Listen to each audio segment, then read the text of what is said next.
Sale eduze kwabantu ekhona. Unmute Babu Job. Angisale eduze nabantu. Okay. Yeah. Injalo. Uyaphila uMamtambuzi? Yaphila uMamtambuzi. Okay, mfowethu. Wabulela kakhulu.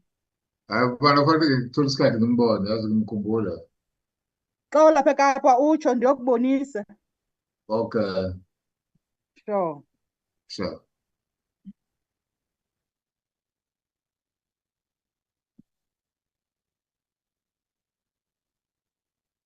Morning, members. Morning, Macaulay. Please allocate me sharing rights. I'll be sharing. I'll be projecting I'll be projecting the presentations for the department. Sure.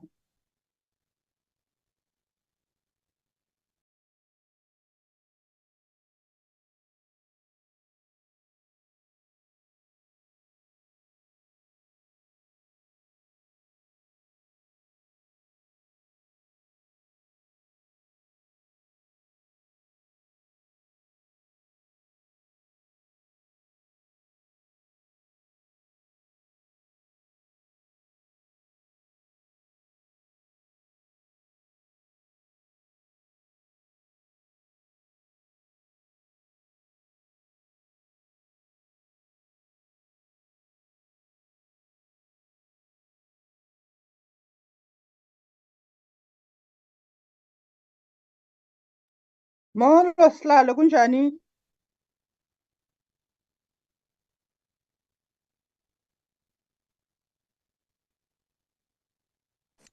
Siyaphila kunjani nobhala?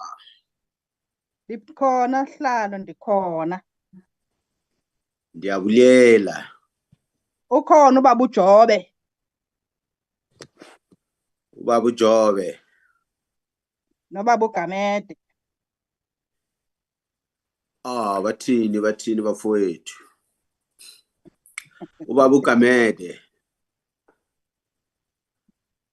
Kunjani Baba baba? uGamede. Hayi ngikhona ngiyaphila chairman nobhala nabo bonke Sibonge. Ubaba Jobe. Ngikhona nje qedela something eceleni. Kunjani wesihlalo? Siyaphila ubaba Jobe. Siyaphila mfowethu. Ngiyabona uminister ukhona la. Uyembani. Sawubona Chairperson kunjani Chairperson? Siyabona siyaphila. Nami ngiyabonga Chairperson. Asibongeni.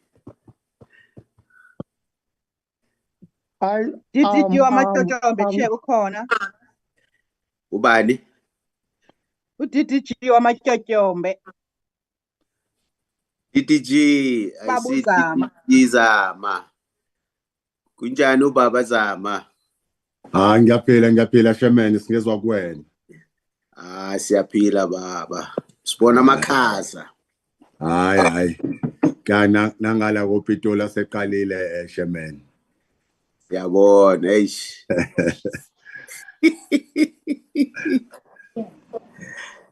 Yeah, Selina is trying, eh?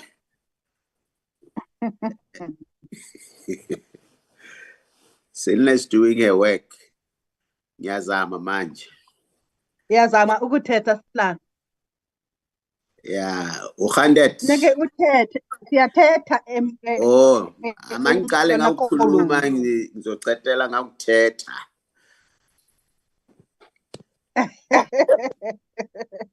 Sakina uhandet. Sakina.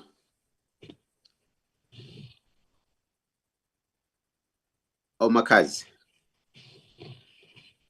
Kunjani mama? Ngiyaphila che unjani wena? Siyaphila. Siyabonga. Iphilile kahle? Hayi sivukile. Siyabonga. Nina ngapho? Hayi sivukile. Thank you.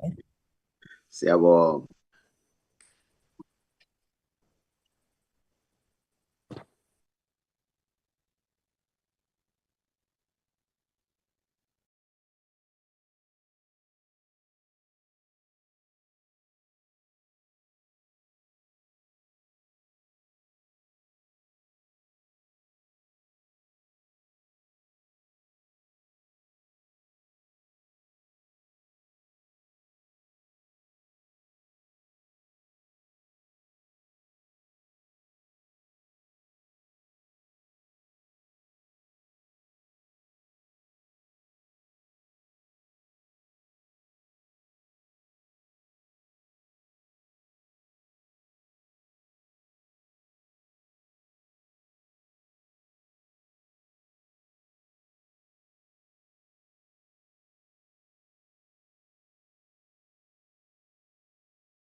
Recording in progress.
Good morning, Chairperson.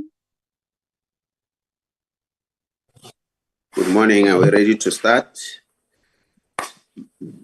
Yes, Chairperson, we have 4 members and you are the 5th chair, so we can start the meeting.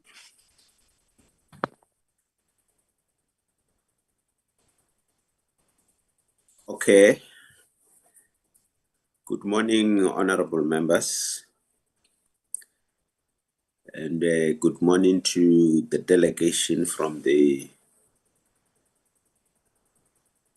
ministry, delegation from the DG's office, and all our support staff.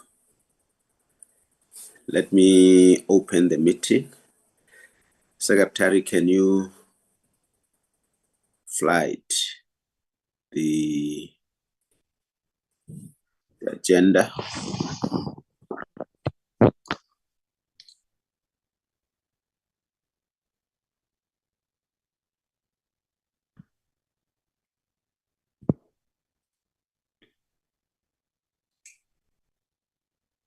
Can you see the agenda, Chairperson? Yeah, but I see from item 6.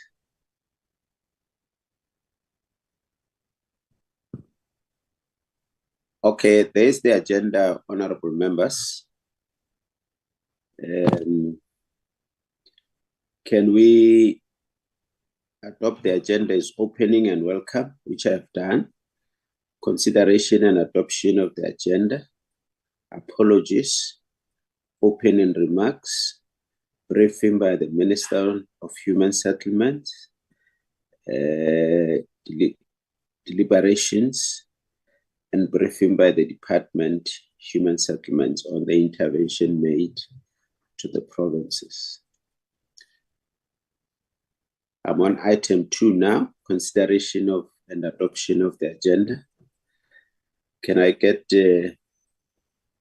honorable members moving for the adoption? Honorable Chair, Honorable Stolle. I move for the adoption of the agenda. Thank you, Honorable Stolle. Can I get a second?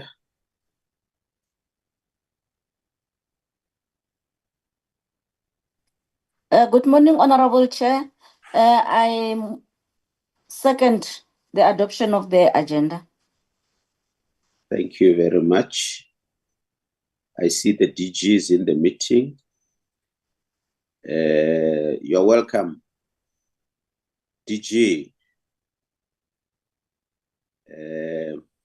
I see DG, DDG Zama, who are in the meeting.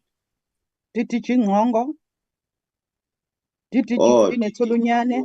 oh, my apology. And DDG Letsolonyane. I don't see DDG Letsolonyane. DDG Letsolonyane, are you in the meeting? Good morning, Chair. Yes, Chair.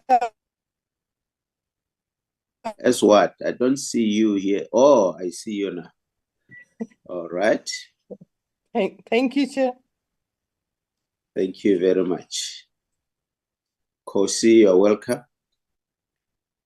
And I don't see the minister and the deputy minister. I just want to make sure that I don't miss. Otherwise, everybody is welcome, honorable members. Let's go to the next item, which is apologies. Secretary. Good morning. Good morning once again, Chairperson. Good morning to the members. Good morning to the delegates from the department and to everybody in the platform. I received an apology from the minister. She's attending a cabinet committee meeting today. And also an apology from Mr. Mpiti. He is writing exams today, Chairperson. That's all. Thank you. Thank you very much. Is there any opposing view to accepting the apologies? I take we're accepting them. Chair. Honorable Stolle. I'm trying to check, Honorable Chair, because we're supposed to be briefed by the minister. When the minister put an apology, who's going to brief us about it? Chair. DG? Who's okay, Honorable Dlamini. Thank you, Chair. I'm also rendering an apology. I'm equally writing when the meeting will be in progress. I've asked one of EFF's MP to join in my place, Honorable Mazwi Blosso, who will join the meeting as well, to then be the one to participate on behalf of the EFF when I take time out during the course of the meeting to equally go right. Thank you. Okay. There is a question. DG, sorry. DG. Good morning, Honorable Chairperson, and good morning to the honorable members of the Portfolio Committee and my colleagues, both in Parliament and here in the department. Chairperson, we are here. We have a full mandate to brief the committee by the minister, and I'm with DDGs and as well as the parliamentary support staff, both in the ministry as well as in the department, and also the spokesperson of the minister is in the meeting. Thank you very much, Chair. We will do the briefing. Okay. I think let's accept that because the minister is attending a cabinet as convened by the president. But the minister has spoken to me as the chairperson about the report, and we will get it when we get a briefing that I think when real issues are coming out, she will be able to be here. Honorable Dlamini. Thanks, Chair. I don't know whether I missed it, but is there an apology for the Deputy Minister? She just joined, the Deputy Minister joined the meeting, Chair. Okay, the Deputy Minister, welcome. Deputy Minister, greetings. Morning, Chair. Morning, Portfolio Committee. Thanks very much. Honorable Dlamini. Yes, Chair, because I was going to say that then it must be the Deputy Minister to give us the briefing instead of the DG. Yeah, the Deputy Minister will lead like always. If the minister was here, the minister was going to lead. The Deputy Minister will lead. But like we usually do, the DG and his staff will fill in where there's a need to fill in some gaps. Can we pass? Let's go to opening remarks. Honorable members, Deputy Minister, DG, and the rest of us who are on the platform. The budget process has affected our program severely. And it might also affect our oversight period. Therefore, we're going to review our portfolio committee program in line with the directives from Parliament, because the minister is going to present on the 21st of May, and we're expected to adopt the fiscal framework on the 11th of June. Departments are supposed to submit reports to Parliament by the 13th of June. Now we take, because department have always been, in this case, I'm talking about our department and our entities. They've already been ready. They will just see what the new budget presentation, how does it affect them, and then just adjust. I think we're going to have the department and 3 entities presenting on the 18th of June. They are APP and strategic plan. And on the 20th, we'll have the remaining 3 entities presenting their strategic plans, APP, accompanied by the budget. We're going to start afresh because we don't know what the budget will tell us. And therefore, departments and the entities will prepare in line with that. Now, those 2 meetings where we deal with, it will be on a Wednesday and a Friday, where we deal with the strategic plans, APPs, and the budget.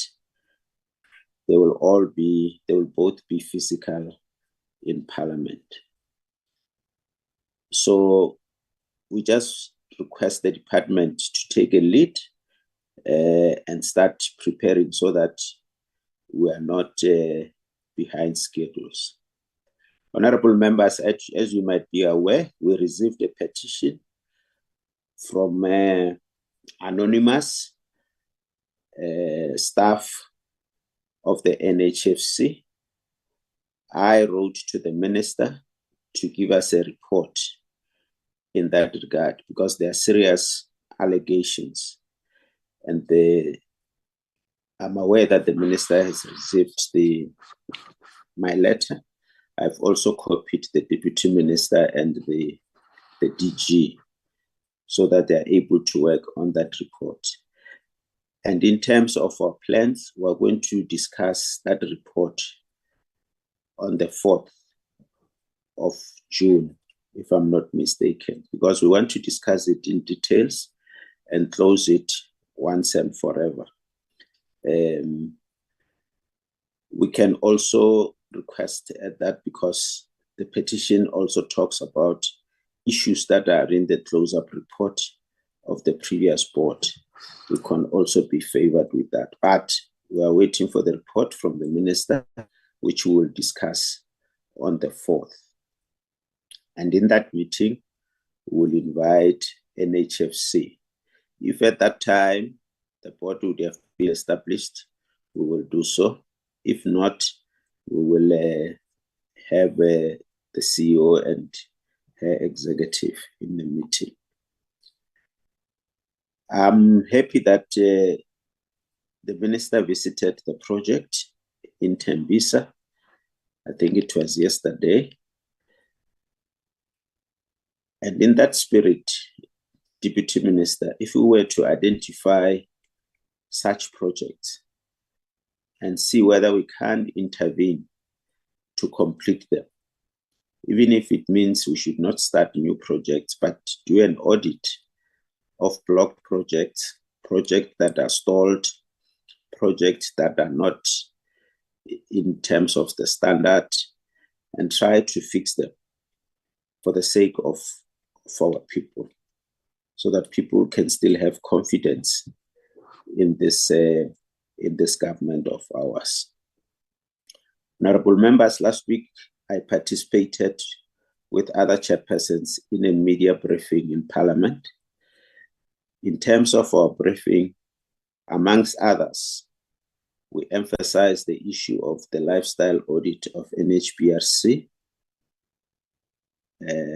further the George report, and also emphasize that there's a need for us to visit George municipality so that we get more information around that. We also briefed the nation about the work done by the department with regard to Matlosana Smart City. And we raised issues of Kudzong sinkholes and Slovo Park informal settlements. I think a deputy minister will need to pay more attention, especially on the issue of Kudzong sinkhole. I know it is a routing issue, but we can't just hold back and say it's a provincial issue when people are experiencing such a disaster. Also, Slovo Park, there's been a court order. Of course, I'm happy that now Johannesburg City is moving down. The movement is slow. And also the stakeholders who were part of the media briefing raised issues around issue of emergency housing, especially with regard to where people are experiencing disasters and the issue of formalizing informal settlements. And as we continue, I think the department and our entities will assist in this regard to make sure that these issues are really taken care of. Thanks very much. Having said that, can we allow, we're on item 5, and I'm going to allow the Deputy Minister to lead us, assisted by the DG and your staff. Deputy Minister, there's a briefing on thank you very much, Chairperson. Let me take this opportunity and greet the members of the Portfolio Committee on this platform, and also Chair, to say that your opening remark, which is so profound, is very welcomed. And indeed, yesterday we visited the Tembisa project, and before that we went to our innovation hub, which is Eric Molobi. And I think when the Portfolio Committee has time in their busy schedule, must also visit that innovative or innovation hub. Chair,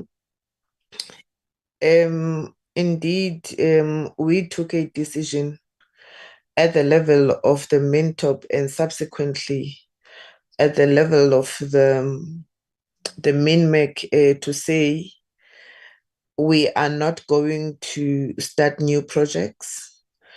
We will make sure that we focus on the projects, we unblock them, and the ones that are stalled, we make sure that they are up and running. So Tembisa was part of that commitment which we've made, because we have observed that there are projects that are unfinished, not only in the province of Gauteng, but throughout the country. And we have identified those projects. Your opening remark is very much spot on.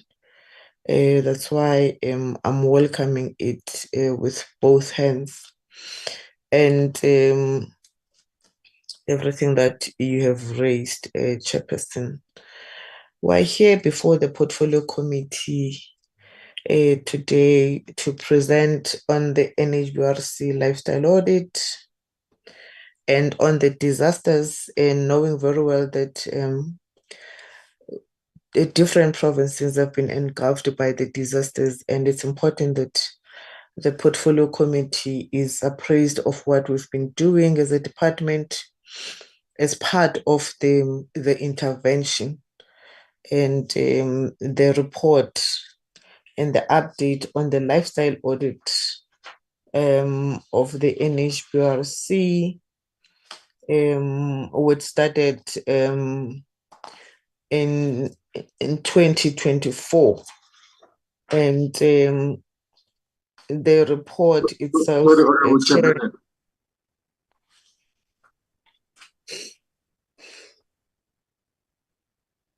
Honorable Chair.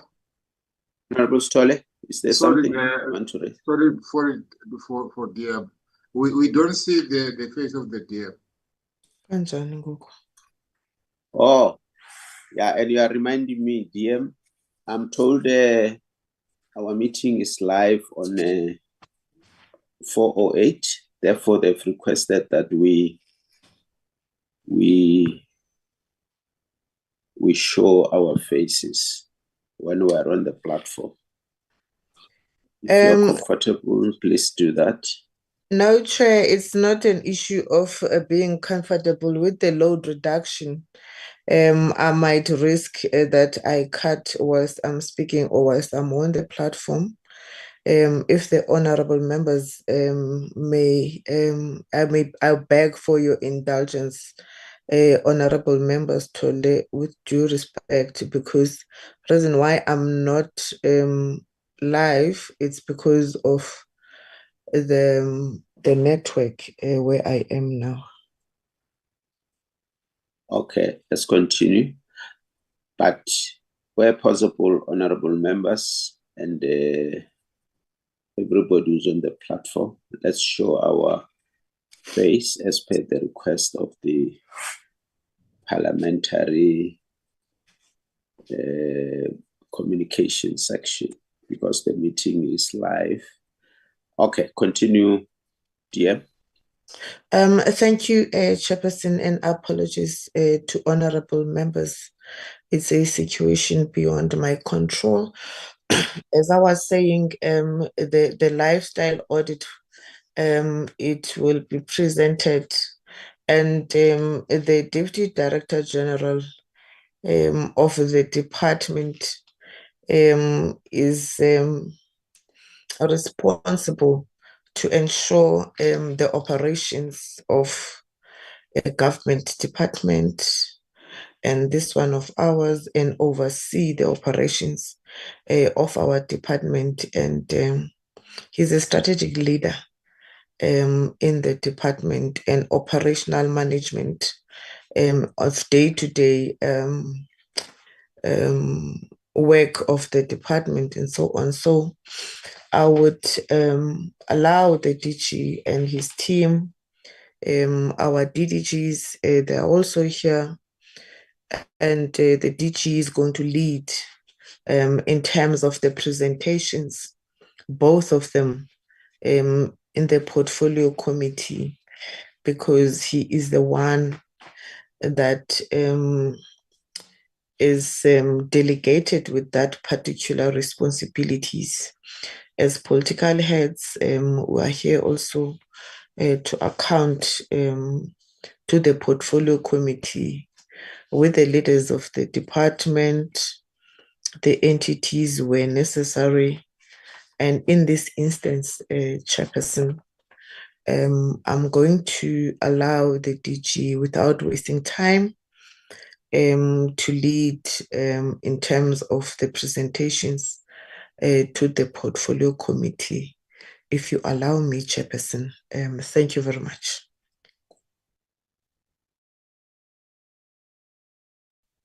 Thank you, GM. DG.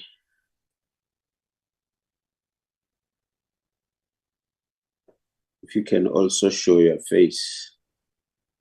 Thank you.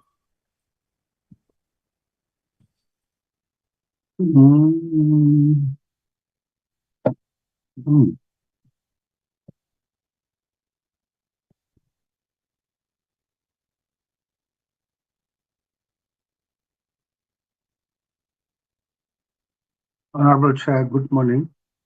I'm not so sure why my camera is showing the reverse side. I'm trying to sort that out, Chair.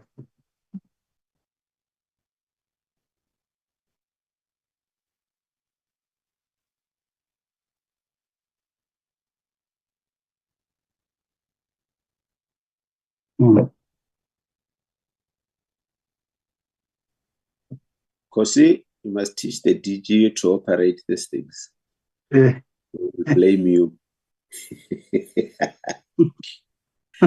Continue, DG. Okay. Whilst No. we'll be sorting your issues. Yes, Chairperson, thank you very much. There we go, Chair. Yes, you are right now.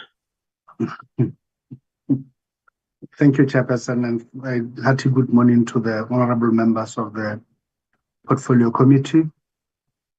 I will chair without much ado. Make the first presentation. Which presentation, Chairperson, is actually on the lifestyle audit process of the NHBRC. We had intimated to the Chairperson the fact that this process is not finalized and is not ready for presentation, but nevertheless we will brief the committee on how far the process has gone, where we had experienced some delays and challenges, and the current status of where we are, as well as our current estimated time for completion of the entire audit. And just to brief the members, as well as when we're anticipating to do our own internal processing work within both the NHBRC and later on for referral to the minister. The situation across entities is not the same. As you may recall, we had asked 3 of our 6 entities to kickstart this work, and others have also been asked to also start. So the early ones that have started, of those, only CISOs has just completed their work, and CISOs would then be doing the referral of the work that they have completed to us for consideration. But with the NHBRC, I will then brief the committee where we are. If we go to the next slide, Chairperson, we see that we started the audit in 2024, following the commitment that former Minister Kubai had given to the committee to say we will, in essence, conduct this audit.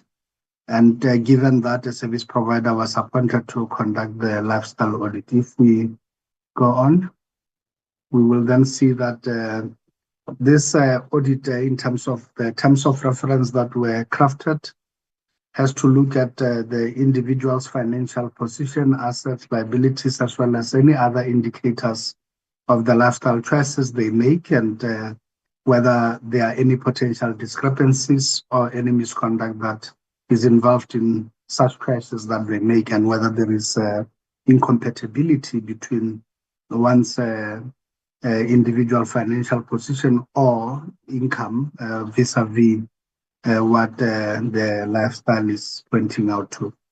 In terms of phase 1, we had to look at the collection of reports and the amalgamation of those reports from a variety of databases in order to create a financial profile of an individual, and to look at the legitimacy regarding the declared income against known and observed assets, and where the person's expenditure exceeds his or her income.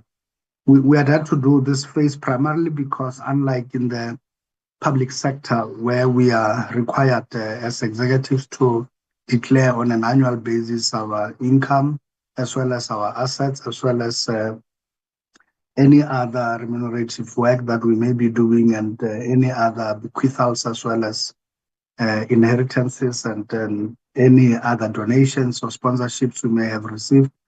In the public entities, they are required to fill in those forms once, and that's it. And now, in terms of lifestyle audits, we have had to rely not only on the disclosures, and they are not covered by the Public Service Commission that does the review on an annual basis of for us who are in the on Tarsal. So in as far as this employees are concerned in the entities, that's the regime that is applicable based on the accounting as well as HR policies of those specific departments.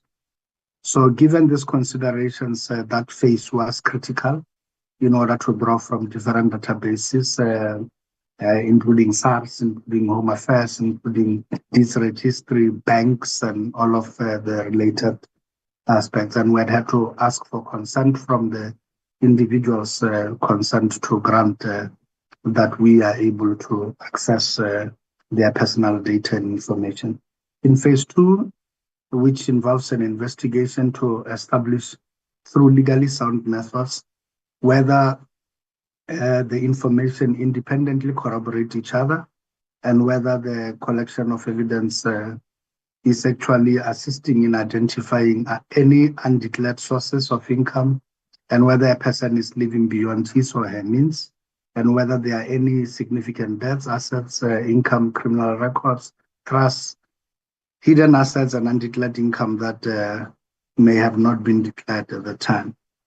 So consequently, phase 3 is an actual investigation, and which will help the investigator here has to actually audit the identified assets that may not have been declared, and also needs to ascertain and seek representations from the individuals concerned and to have the unexplained wealth of the employee to identify potential proceeds of any unlawful activities and to seek to establish the extent as well as the veracity of same. In this regard, we are trying to evaluate the individual's living standard and also to compare that the income of the auditors, and to also express an audit opinion relative to this by actually applying a sampling method.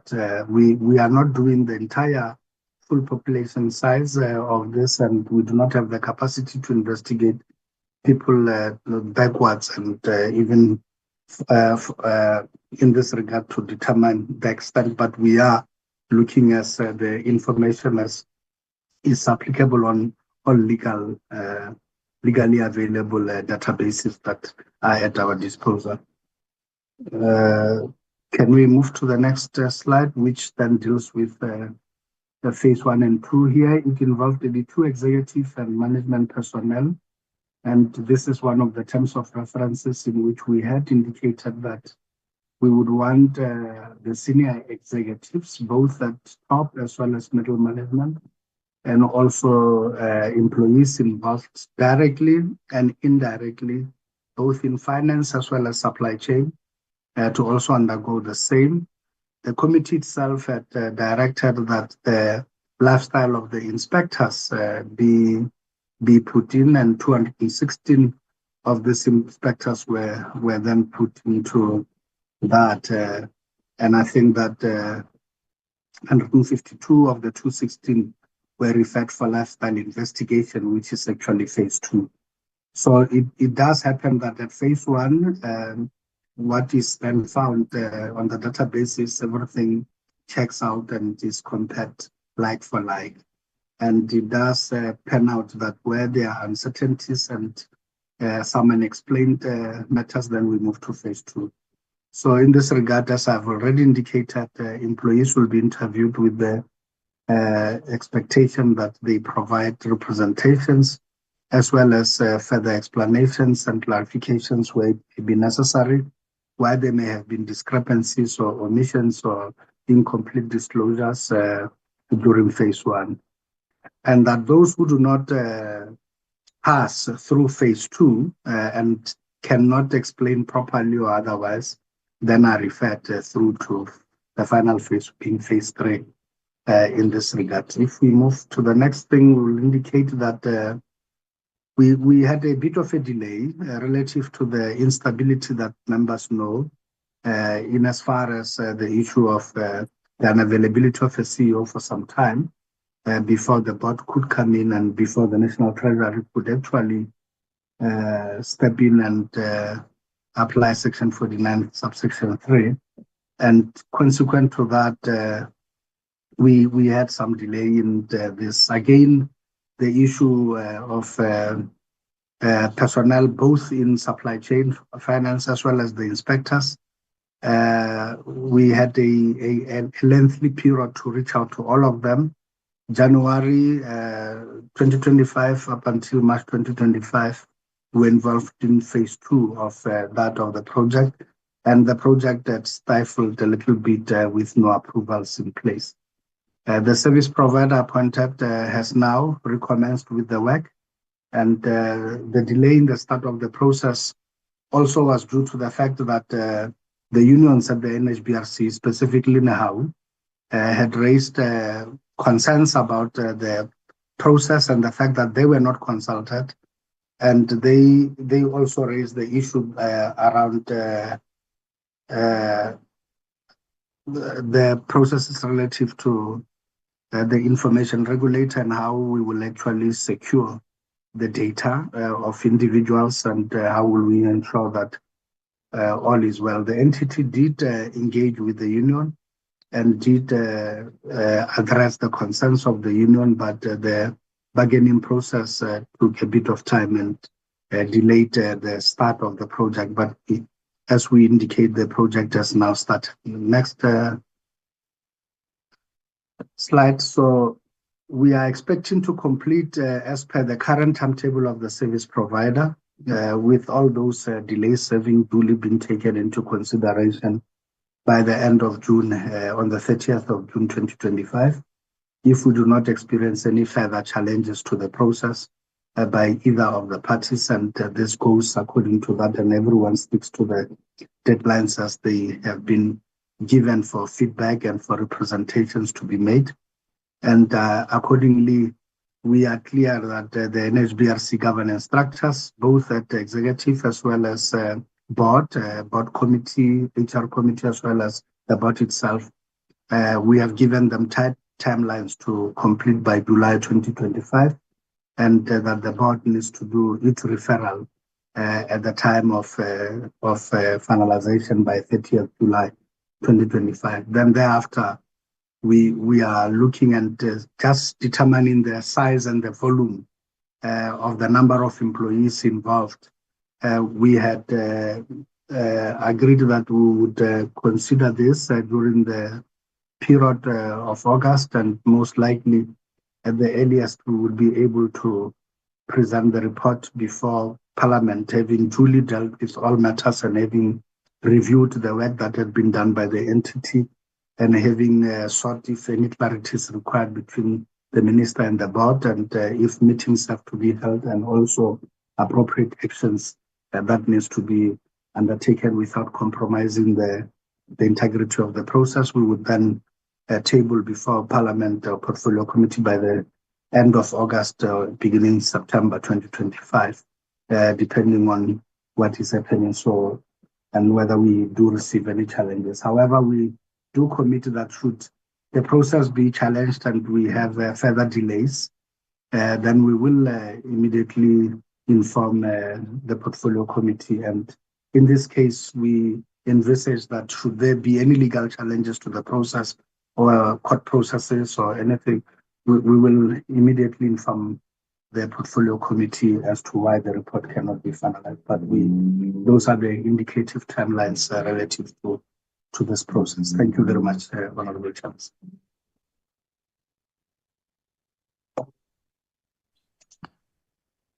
Thank you. Thank you very much. DM, there's a report. Are you fine, or is there something you want to add? No, thank you very much, Chairperson. That is the report and the manner in which the DG has presented it. it's authentic. I can confirm that. And thank you very much, Chair. I don't have additions.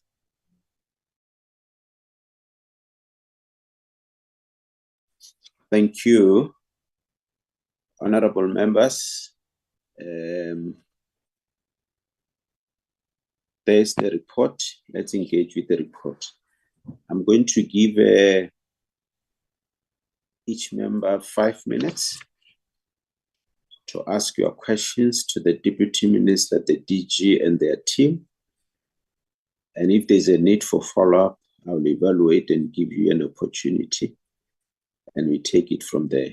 I see the hand of Honorable Stolle, followed by Honorable Poole.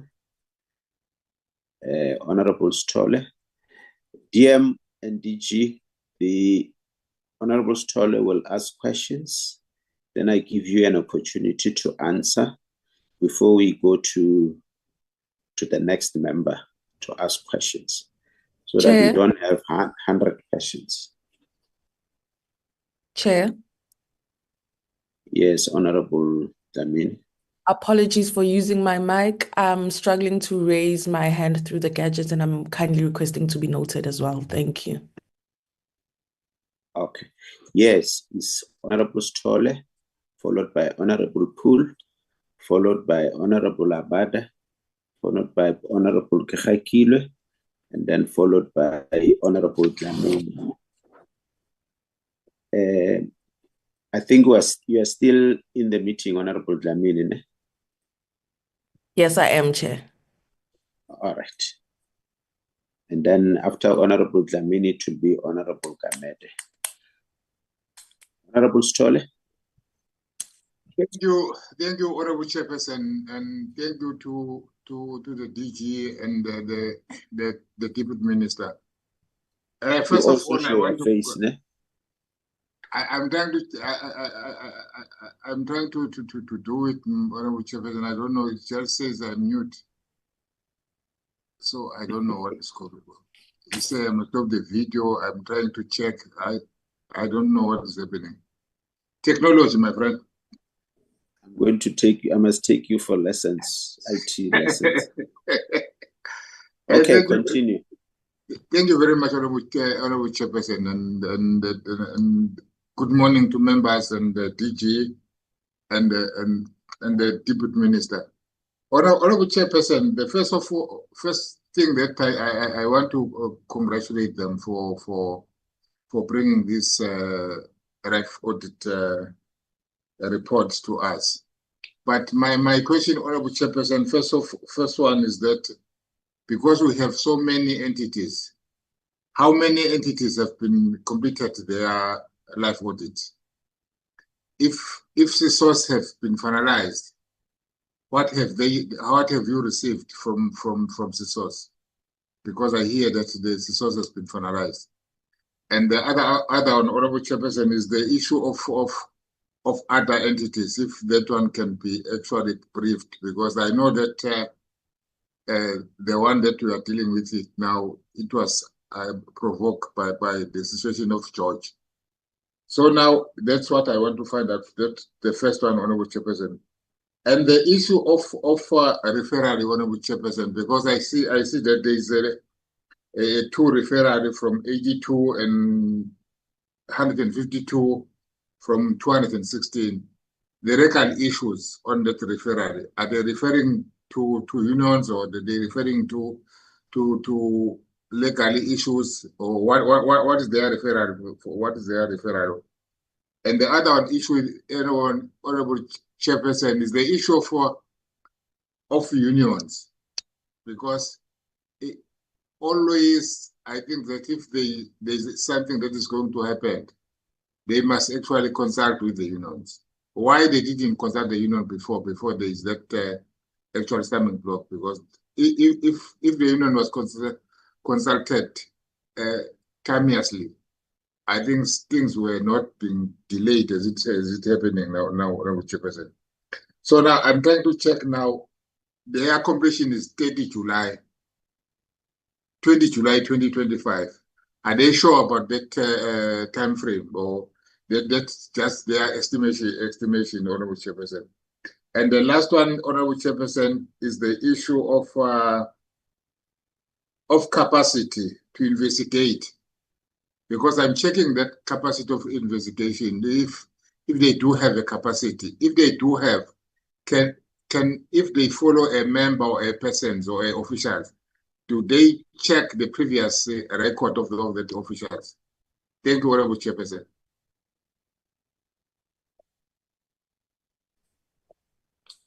Thank you. DG, I don't know who's answering.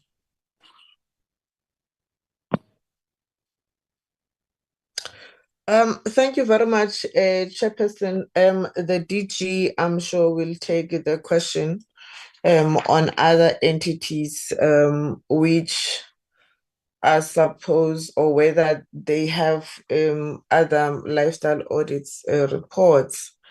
On the issue of the investigation and the capacity, I think the overview of the processes is very much explicit as to what is going to happen.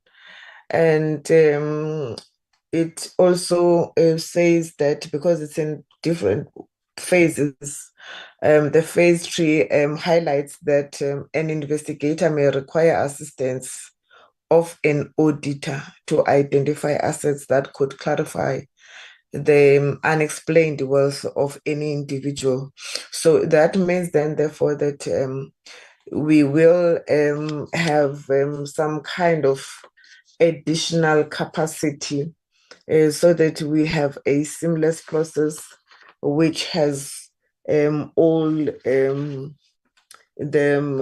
the expected or anticipated outcomes that will be above board, because ours is to ensure that the processes are above board, and for us to be able to do that, we will have to bring people with expertise as it is outlined on the overview processes of the outline. On the issue of the organizations or NEHAU, for instance, which were not consulted, I would admit, Chair, that perhaps it was an oversight because once you tap into the personal lifestyle of individuals, perhaps those unions would have been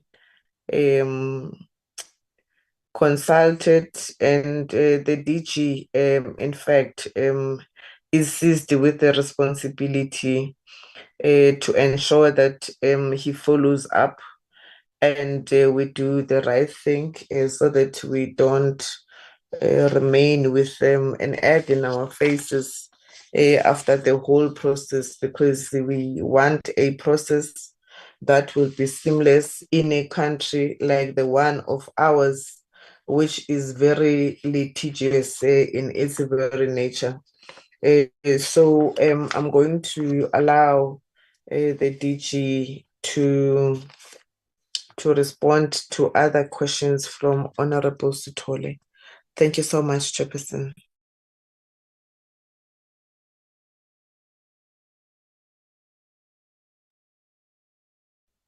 DG? Chairperson, thank you very much. Just to indicate that we, as I have said when I was presenting, to indicate that we had sat with the entity sat with its service provider and asked for a work plan. That work plan was provided.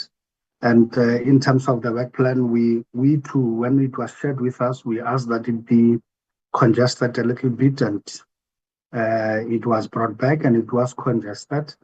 And it now has an indicative completion date of the 30th of June. The reason why we set the deadline for the entity as July is primarily because we want to also give Minister enough legroom to do her review work as well as her oversight work appropriately without being under extreme pressure. And so that the work is done carefully and that we can review each and every one of the matters carefully. Why we say so, it is because the lifestyle audits were given as ministerial directives. And so the entity, given the fact that this was a ministerial directive and wasn't a normal course of the run-of-the-mill type of setup in as far as HR matters, the unions were informed of the directive of the minister. And therein lies the caveat that to what extent do you consult? And would you consult to the extent of saying, can we do or can we not do when a ministerial directive is in place? And I think this is where the unions were not happy that they were being informed of a directive for which was not processed within the bargaining processes. And they would have wanted to input, including the extent to which this would be done. And already we had given like the parameters and the extent to which we would want to see the audit taking place.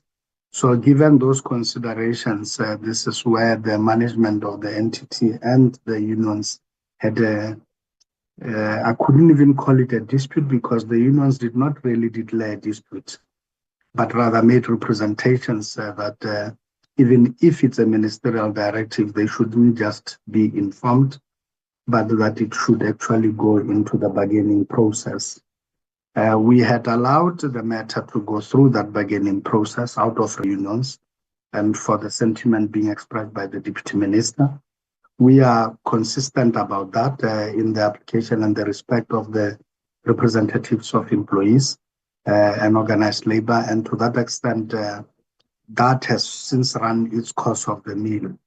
And then it has since paved way for the work to start. So I just wanted to give that as a bit of context so that the impression, Honorable Sithole, shouldn't be that we simply ignored the unions.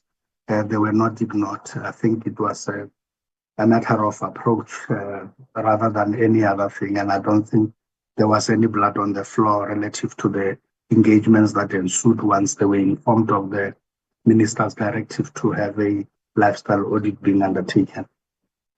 Again, in this regard, I wish to indicate that in my earlier indication, I had clearly said that these timelines are there with the proviso that we do not have any further delays. And I have said that this far, the risk we are looking at, it's a possibility because I think where people's personal interests are actually challenged or threatened, if I may use that for a lack of a better word, people tend, as the DM points out, to be quite litigious in our country, and therefore it will be foolhardy on our part not to anticipate there may be legal challenges, either to the process or to the outcomes themselves. And therefore, we are saying safely that we are looking at those indicative timelines that we have communicated with the proviso that there is no further challenges to it. If they are, we will inform the committee and will factor into that depending on the type of process whoever challenges wishes to undertake.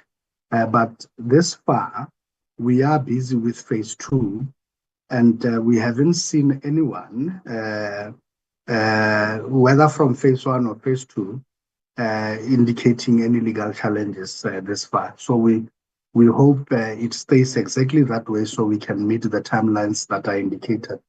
Save for the fact that should there be any challenges, as I've indicated, we'll come back to the committee. Thank you very much.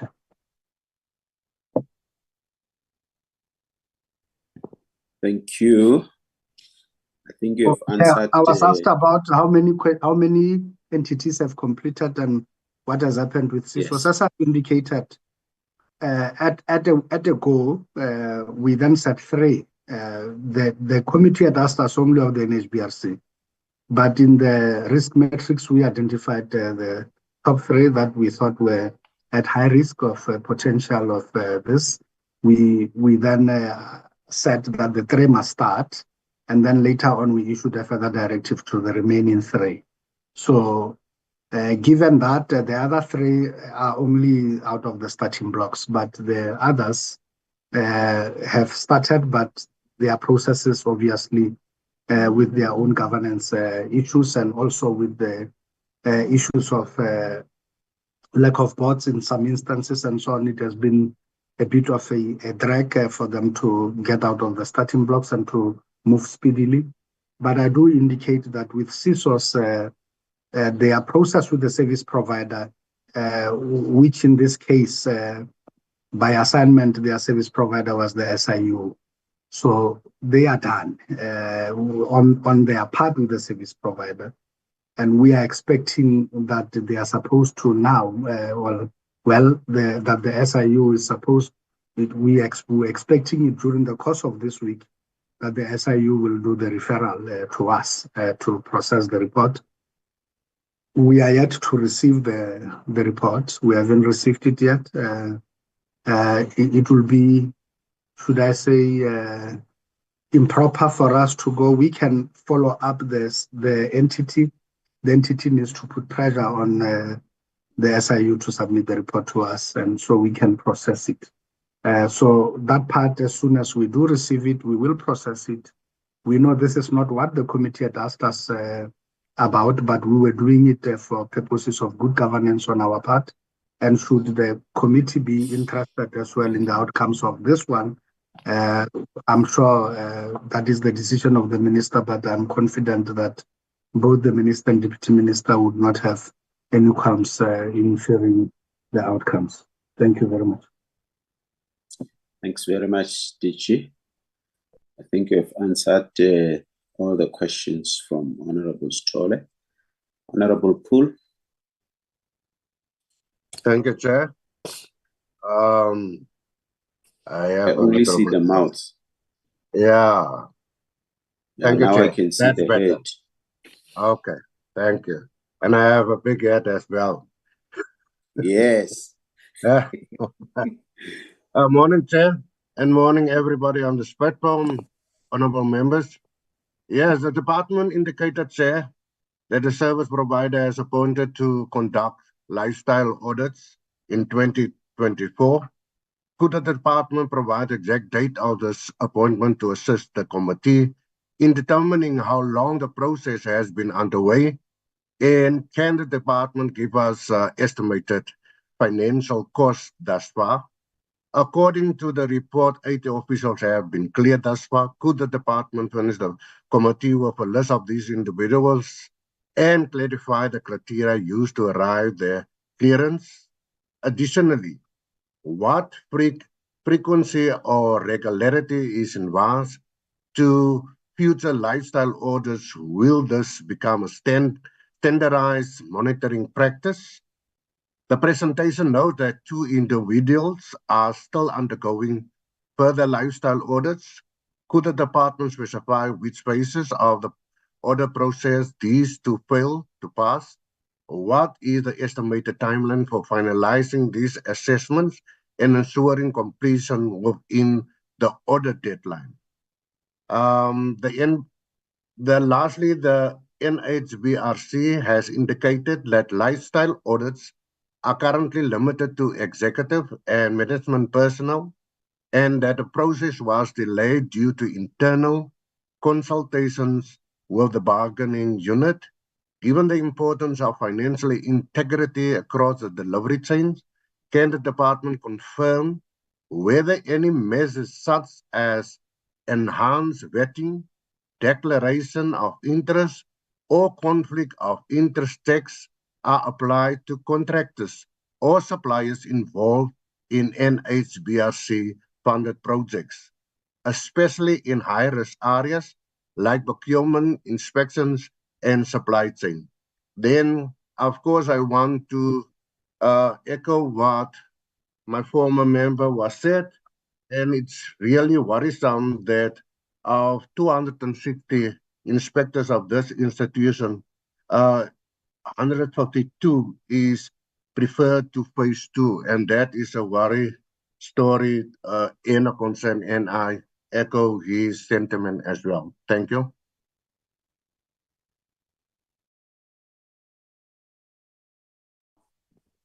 Thank you very much. Can we respond? Chairperson, thank you very much.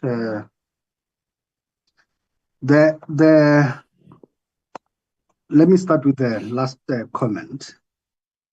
I think it will be very Chair, that we actually make determinations before the process is complete. I think that will be a worrisome thing if Parliament was to do that. I think we should allow the process to complete, because in our law, the principles of natural justice are well established, including the maxim of audi alderam partem. That rule is applicable as part of common law, and it has now been codified in terms of the administrative or the Promotion of Administrative Justice Act.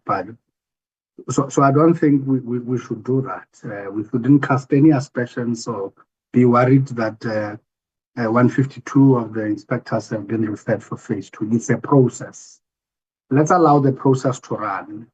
It may be very well that there is a reason why a discrepancy may have been picked up, and there may be a plausible explanation that an inspector or a senior member or management or whoever may proffer to the investigators, and they would, in this regard, deal with it and clear it, and there may not be a need for them to be referred to phase 3.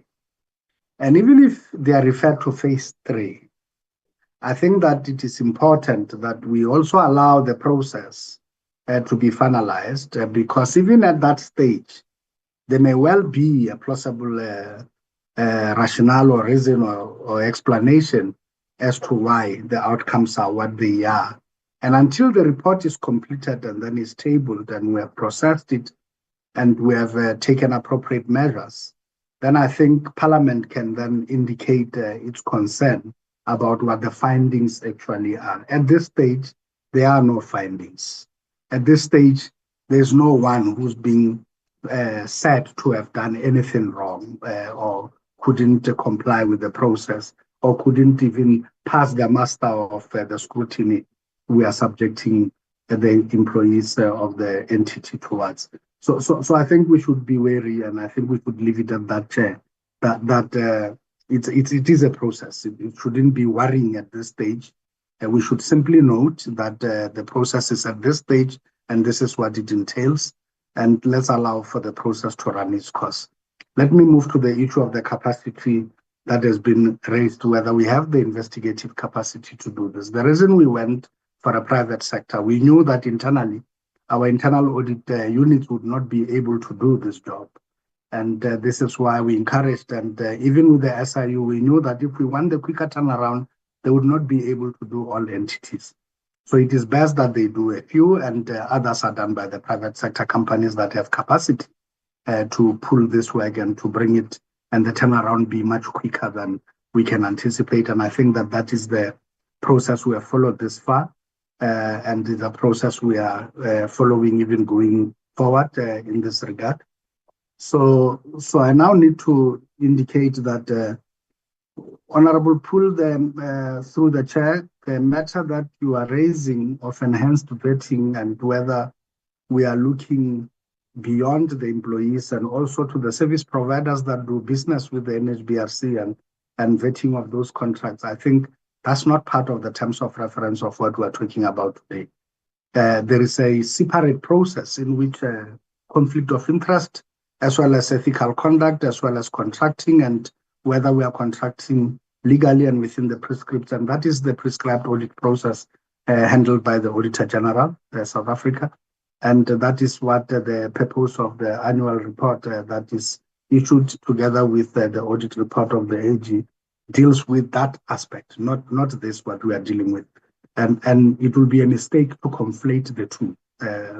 The scope of this is looking exactly as what I presented when I was starting. in terms of what it is looking at, compatibility between income received and income declared vis-a-vis the lifestyle. I'm just putting it shortly so I don't have to repeat the first 2 to 3 slides I presented earlier. But that's, in essence, that's the scope. The scope will not extend to the contracting arrangements and all of those things. That is a subject of a different audit altogether. This one is simply looking at the lifestyles of the employees concerned. Thank you very much, Honorable Chair.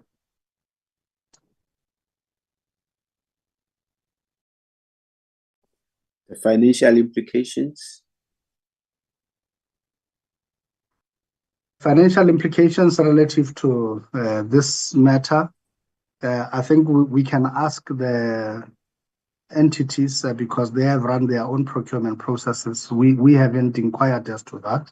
How much is it costing? We knew that it will any audit normally cost money. Some of these things are actually even regulated in terms of the rates that you pay for a senior forensic investigator, senior this, a senior that. So we can ask that the entities, if the committee wishes to know, we can ask the NHBRC to share with us how much the project is costing, and we can then revert. Yes, can we submit that response and write into the member? Okay. Thank you, Chair. Thank you. Honorable Poole, you are fine, eh?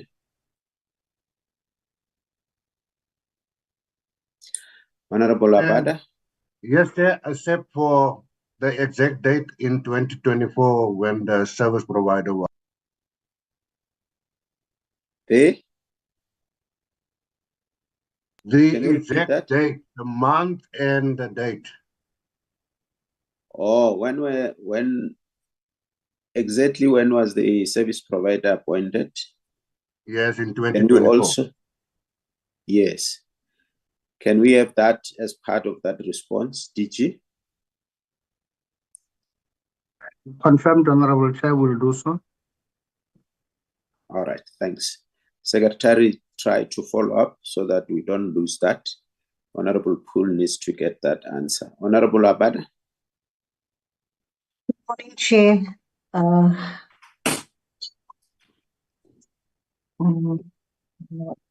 are you looking down? I think it's my camera. Can you not see me? I can't see you. Oh, okay, there we go. I see you, but you are looking sideways. I don't know. I don't know what happened here. Okay, continue. I don't know. I don't know why it's doing that. I promise you, I'm looking up. Good morning to everybody. Okay. I just need to know with regards to the timelines. What is the timelines with in finalizing this entire process? And we know that the process takes a while, especially when, and I'm not being ugly when I say this. Government takes their time when they need to do things. So I just need to know timelines, because obviously also the longer we take with this, the more money is spent on this entire project or process. So just there. And then with regards to the financial implications, I always want to know what the costs are. So yes, I am covered by Honorable Poole there, and we want NHBRC to give us the breakdown on how this whole process is going to go. And then with regards to my questions, given the delays caused by the absence of an acting CEO and the consultative process with the bargaining unit, what measures are being implemented to prevent similar bottlenecks in future audit processes? How is the NHBRC ensuring the independence and objectivity of the lifestyle audits, especially in phases involving subjective assessments of lifestyle versus declared income? And then lastly, Has the NHBRC benchmarked its lifestyle audit process against similar entities or best practices, and what lessons have been integrated to improve the rigor and effectiveness of the audits? Thank you, Chair.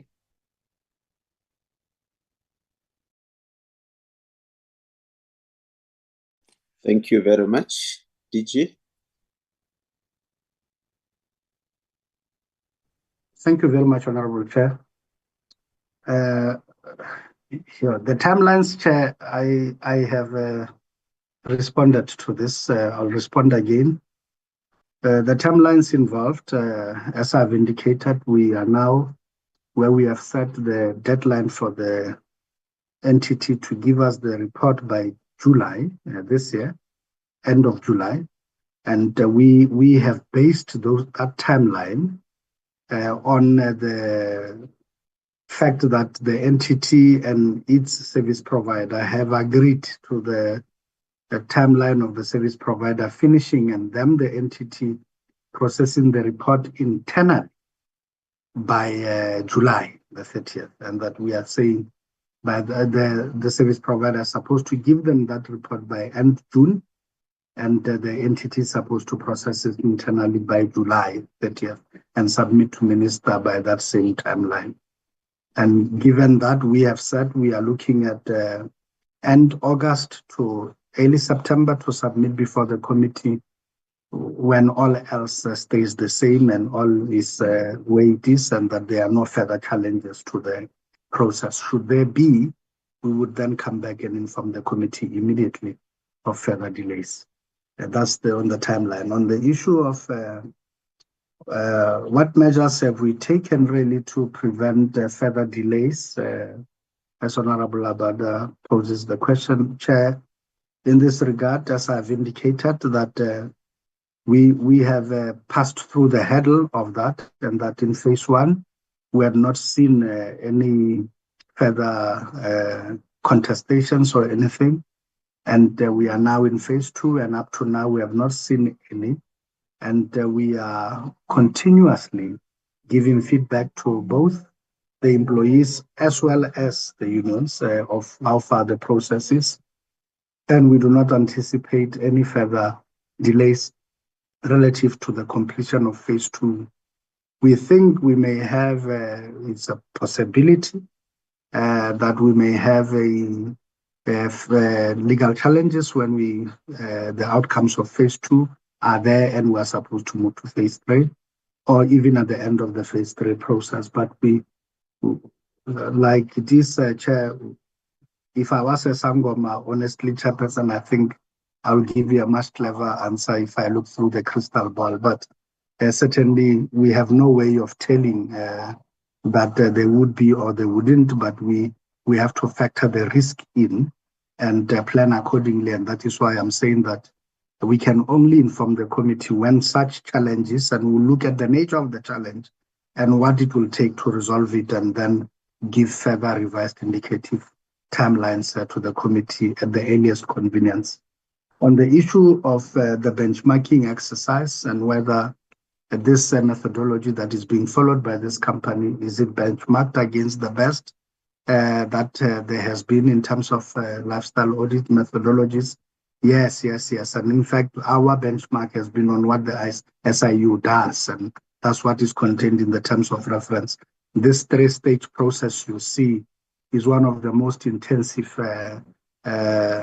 approaches to a lifestyle audit than a simple comparison of income and expenditure that many people do elsewhere. But this one, it's a bit much more intense because it borrows even from not just what is proffered on a subjective basis, but it borrows heavily also from what comes out of other independent databases, and that comparative work and the consolidation happen. And we also know that it is the capacity to investigate further the hidden assets that makes a key difference in making the determination of the real lifestyle that an employee leads, and also the issue of its comparison with the declared income becomes a key thing, and whether the two actually correspond. Thank you very much.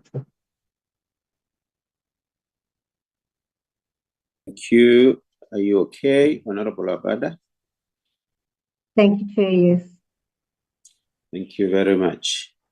Honorable Kakilwe?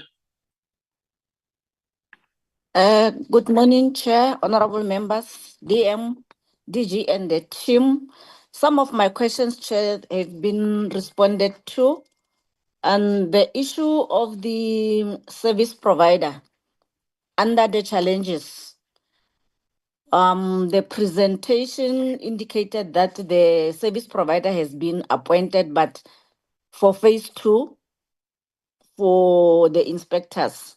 So I just want to find out from the department if the entity is going to use the very same service provider or they used to investigate the executive, or this is the second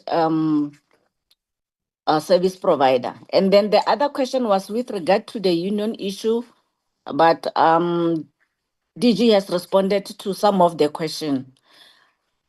So I will only ask one with regard to that, especially concerning the sitting dates, because there was an indication that they need to go to the bargaining council and whatever. So if there is any indication of the date for the bargaining sitting, if we can know that, then maybe the department can know that at least before the end of this financial year, the investigation will come to end and we will get the full report. Those are my questions, Chair. Thank you. Very much. DG? Chairperson, thank you very much. And thank you, Honorable Kakilwe. Chairperson, the service provider is one that does the entire process, start to finish. It's best that way, so that there's no contradictory and there could be easy cross-pollination of information.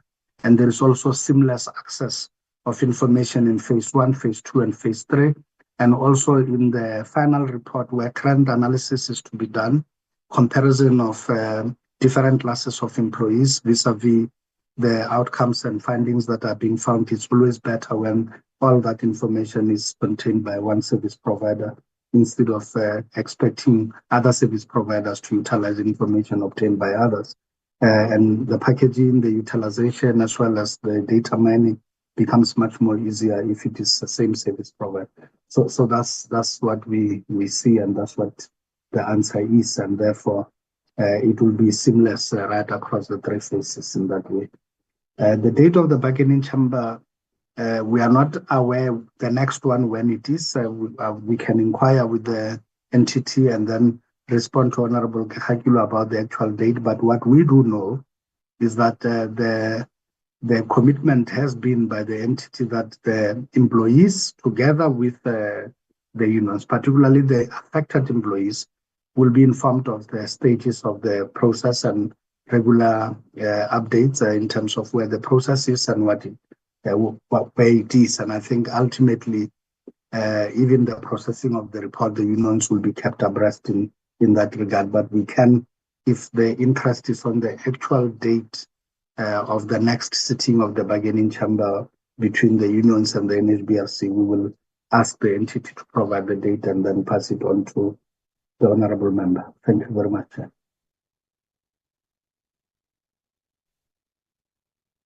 Thank you, DG. Honorable Dlamini?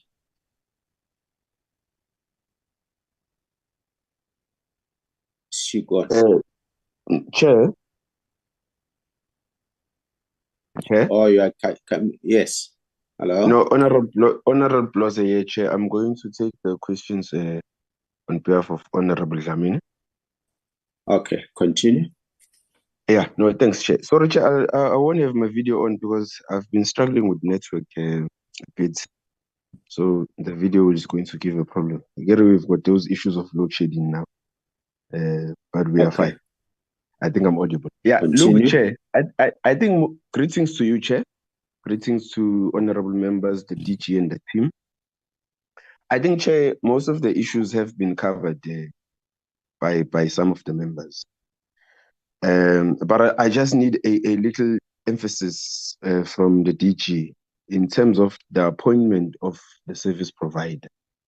I didn't get that, especially in light of the absence of the acting CEO.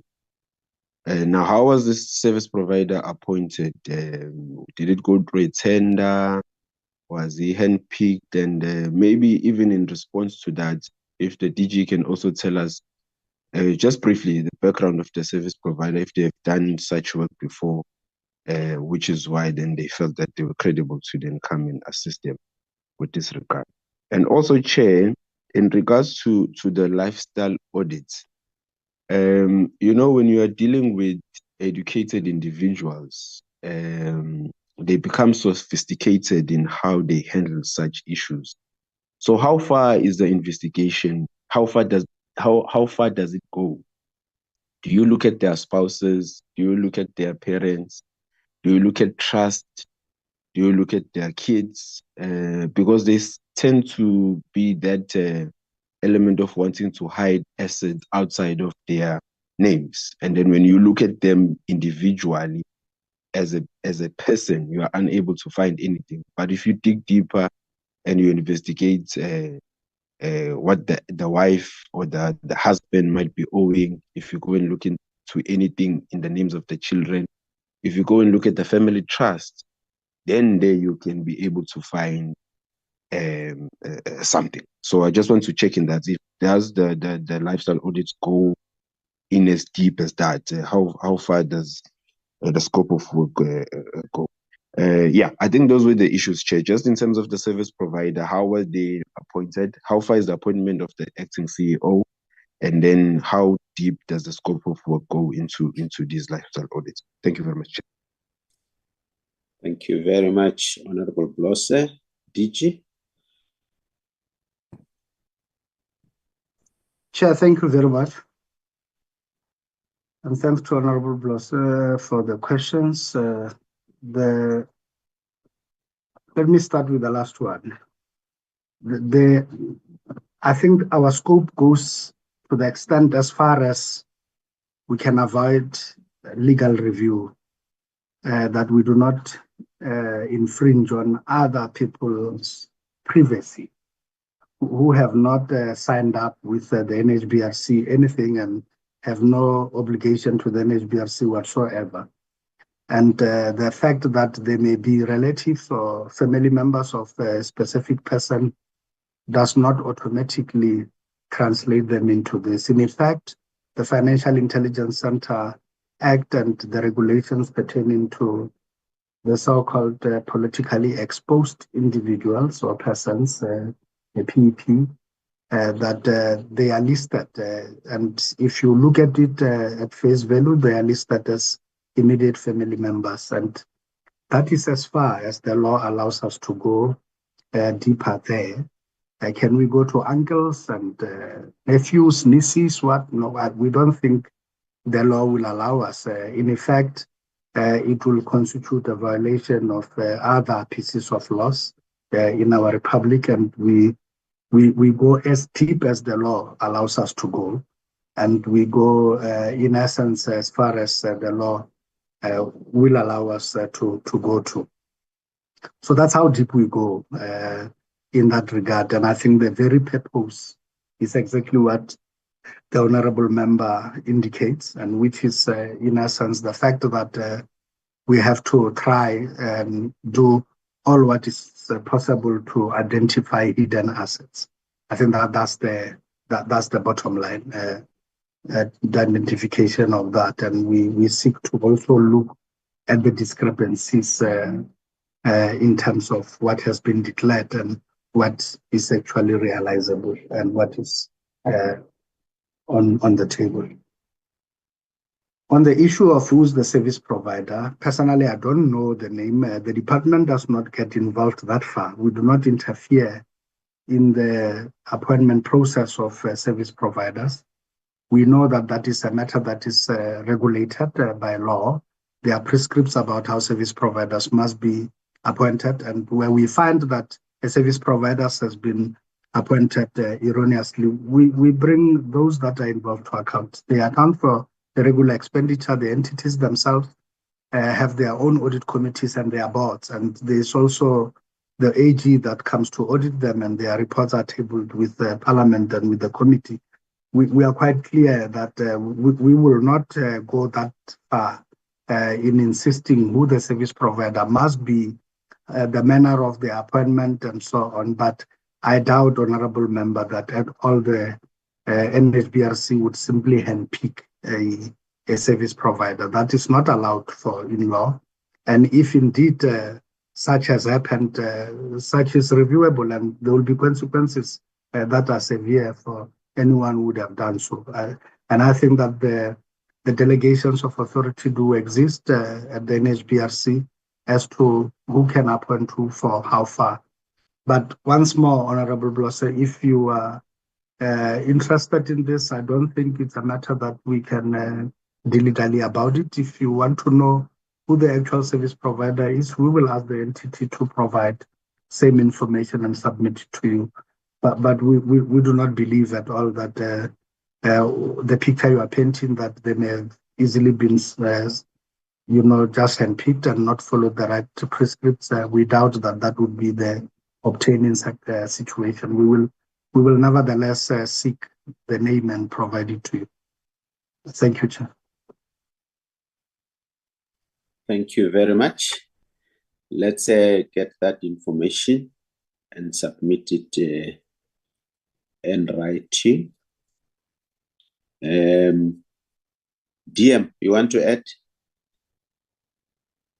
Yes, Chairperson, adding on what the DG has alluded to, and safe to say that the entity had a panel of forensic investigators and service providers, or service provider was selected from that particular panel through their risk department. And the DG is correct to say we don't get involved in the processes of the appointment of service providers for the entities. I just wanted to overemphasize that. Thank you so much. Thank you very much, DM. Honorable Gamede.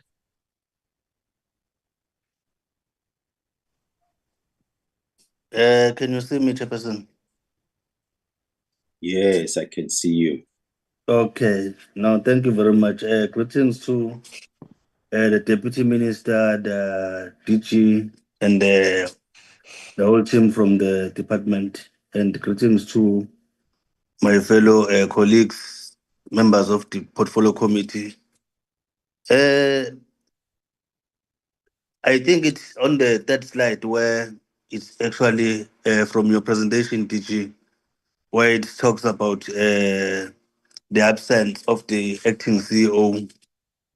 I think the NHBRC, maybe it should implement maybe a robust business continuity plan that will explicitly address the leadership gaps, particularly in the absence of the CEO or the acting CEO, to ensure that critical processes like lifestyle audit are not stalled. And I also think that this plan should also include maybe pre-delegated authority for time sensitivity. And also approvals and alternative mechanisms for decision making in the absence of key personnel. I just wanted to make a comment on that one. My question, DG, through you, Chairperson, given the significant delays in progressing to phase 2 of the lifestyle audit for inspectors, supply chain, or financial personnel due to the absence of the acting CEO to approve maybe actually the necessary financial processes, how does the NHBRC justify such a critical operational vulnerability, and what concrete measures will be implemented to prevent single point of failure from crippling essential governance functionings, and especially in the matters concerning the financial integrity and also the risk management? The presentation also indicates that I know that some of the questions may have been asked by some of the members, because I think my line was bad a bit, but I think I've captured most of the questions of my colleagues and also the responses from your side. If maybe I'm repeating one and the same, exactly the same thing that has been asked by my fellow colleague, you will forgive me on that one. The presentation actually indicates that consultative process with the bargaining unit contributed to the delays commencement of audits for certain personnel categories. Was this consultation a genuine attempt to at collaborating transparency, or tactical maneuver that inadvertently provided a window for potential malfeasance to continue unchecked? Further on this one, what specific protocols will be established to ensure that legitimate labor relations do not impact the organization's ability to swiftly and also decisively address allegations from financial misconduct? Another thing, Chairperson, while the presentation also provides oversight of lifestyle audit process, it also lack, from my point of view, it actually also lack details on specific criteria and threshold that trigger several from phase 1 to phase 2. If I may ask, Chairperson, is the NHBRC prepared to disclose these precise parameters to ensure transparency and also maybe dispel any perceptions of subjectivity or bias in audit process? And how will this organization address potential legal challenges regarding privacy due process right of employees subject to these audits? Considering that the NHBRC mandate is to ensure housing quality and standards, and also the potential for corruption to undermine this objective, what proactive steps beyond lifestyle audit is the organization taking to foster a culture of ethical conduct and accountability? Will there be commitment to continuous monitoring, while whistleblowers, like whistleblower protection and stringent internal controls? And will the findings of this audit be integrated into a broader, maybe a broader strategy to systematically mitigate the risk of financial irregularities within the NHBRC and the housing sector it regulates? I think with regards to because I do have my own recommendation on this one, Chairperson, but I suggest maybe I come back later so that I don't, my what you call my recommendation does not influence maybe the thinking or the responses from the department. Thank you very much, Chairperson. Thank you, DG.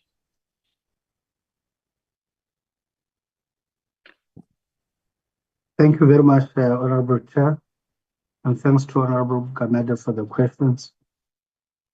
On the issue of business continuity, I think this we have ventilated it even in other portfolio committee meetings, Chairperson, where we had been discussing the issue of the challenges as they were at the time with the entities, and we had indicated all the interventions that were being made relative to that, and also following on the available legal prescripts and the constraints that what we had. And I think it will take a bit of time for me to go through those measures once again to indicate exactly what we are doing, but say to indicate that yes, there is business continuity plans in place, and what Honorable Gameda is calling for, the pre-delegation of authority, is already in place, with the board having delegated to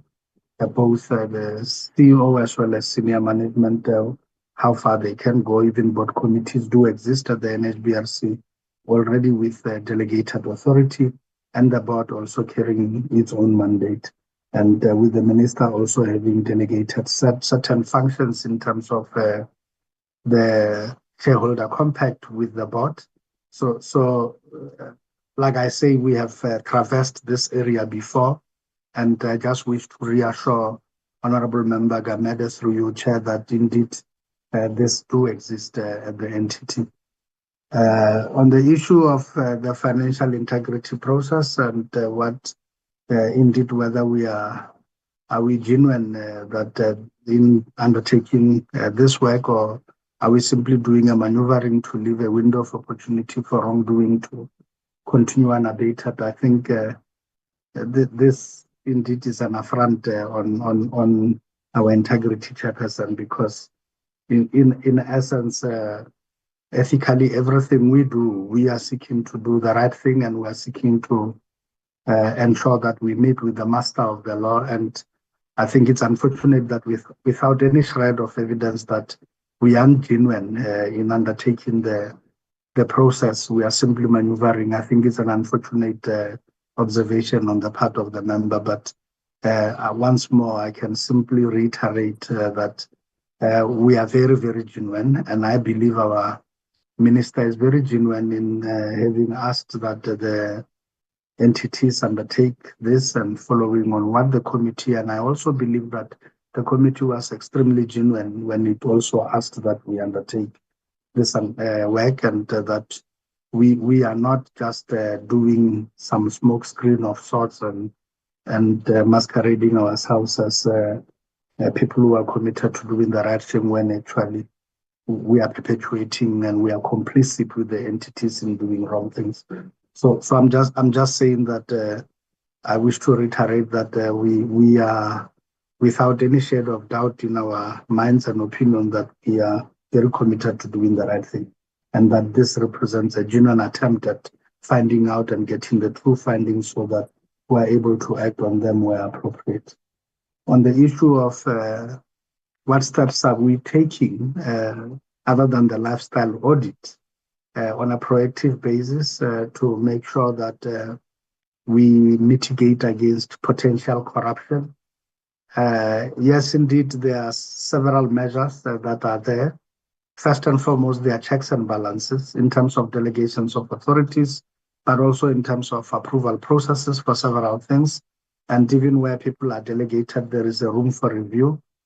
We do also acknowledge that there are other mechanisms listed in law, including whistleblower processes, and where such whistleblowing has happened, whether we sweep it under the carpet or we attend to it, we do. And I think our handling of the George report and our transparency around it does indicate and confirm our genuineness and our commitment to doing the right thing. And I think that relative to this entity and in our conduct generally elsewhere, and there is a whole host of other measures that, as I've indicated, and the checks and balances that exist within the system to mitigate and to report on corruption. Of course, there is regular auditing of work being done, and that will also entail both internal as well as external auditors.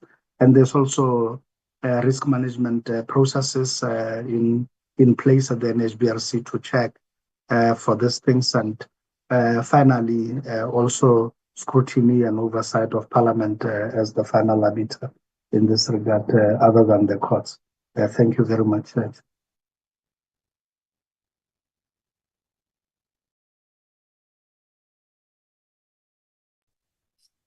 Honorable Gamede, are you fine? Chairperson, no. I think I'm covered because my recommendations actually was gonna go along the lines that she has, the DG has actually illustrated. No, I think I'm covered because the issue of the sensitive approvals and alternative mechanisms, I think is addressed. On that one, I'll be covered because we do not want to see the organization stuck in the process of doing a very good job that it is doing. The lifestyle audit is very important because we have seen what is happening in the department. So we need to know. I'm covered, Chairperson. Thank you. Honorable Ditewe. Oh, before that, I see the Deputy Minister wants to come in. DM, come in before. Thank you very much, Chair.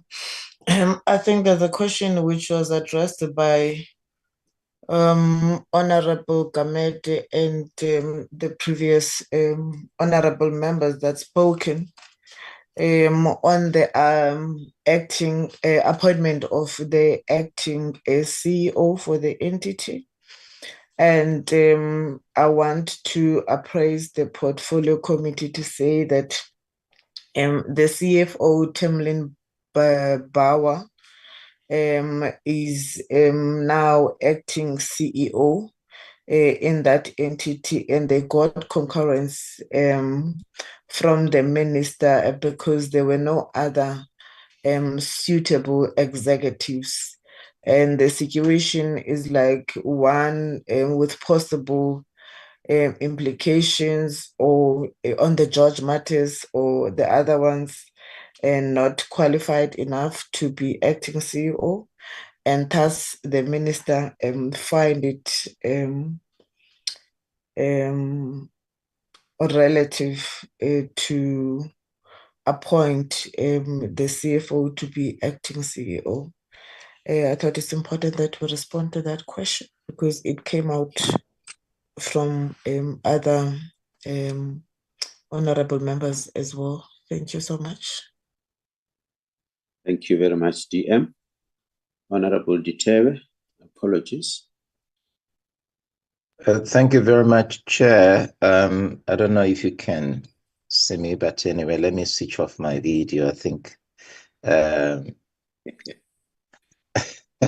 I see another detail. I'm not in my office, not in my office, so I'm struggling a bit, but it's fine. I'll switch off the video so that you can hear me. Good morning, Chairperson, to you, to the DM, honorable members, the DG, everyone on the platform.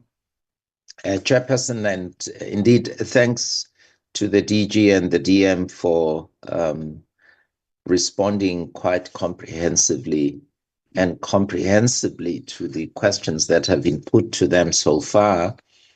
Chairperson, just not long ago, South Africa was recognized to lead the Association of Anti-Corruption Agencies, and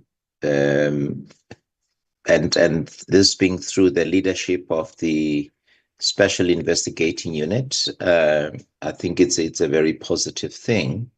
Obviously, that is recognized also in line with our chairing of the G20 this year. So I'm prefacing my question with this remark, Chairperson, to say that while indeed we appreciate all efforts that are made to strive for the attainment of, among others, constitutional values and principles such as accountable public administration, transparency within public administration, etc., we must always be mindful of the fact that that is not enough. Not that what the department is doing in various entities to ensure that every single one of them is in line with the values and principles of our Constitution as enunciated in Chapter 10 of the Constitution, not that they are not doing enough. The point simply that I'm making is that we need an inclusive process which will ensure that there is a concerted effort both by state and non-state actors.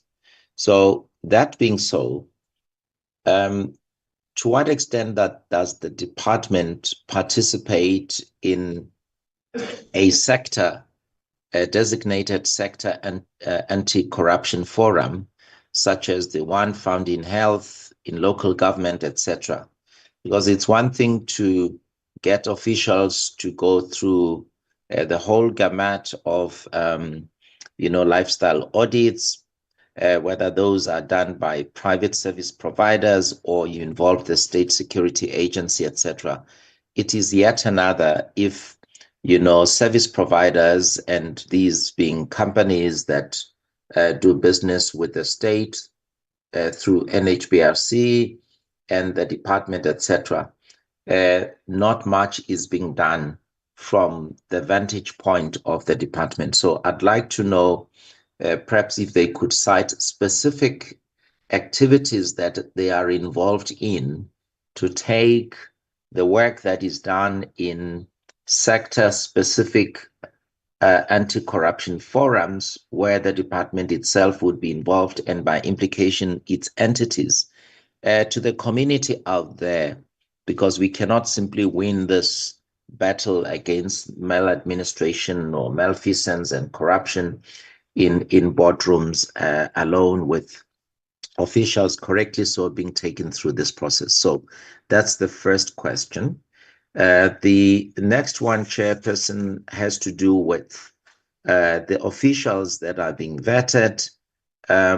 What happens in practice if, say, an official in this regard in the Registration Council, the NHBRC, fails to satisfy all the requirements or meet all the requirements from the very first stage up to the last one? What happens? I know there are implications of labor relations, etc. there, but insofar as this is a strict requirement, what happens? The other chairperson, I heard the DG say that because of the amount of work that the State Security Agency does, they are then forced to go out and ask private service providers to do this work. While that is understandable, I thought, Chairperson, and I want to go back to the sector-specific anti-corruption forum where the department ought to be involved. Why is it that there are no discussions between the department and the SIU and indeed the State Security Agency to say the State Security Agency itself or alone should undertake these processes? We do understand that government has lots and lots of levels of executive management, etc., in state entities, within departments and so forth. But what I'd like to know, Chairperson, is whether the department is willing to initiate such discussions if it hasn't done so already, so that, we don't have bits and pieces of such lifestyle audits being conducted by a myriad of service providers, etc.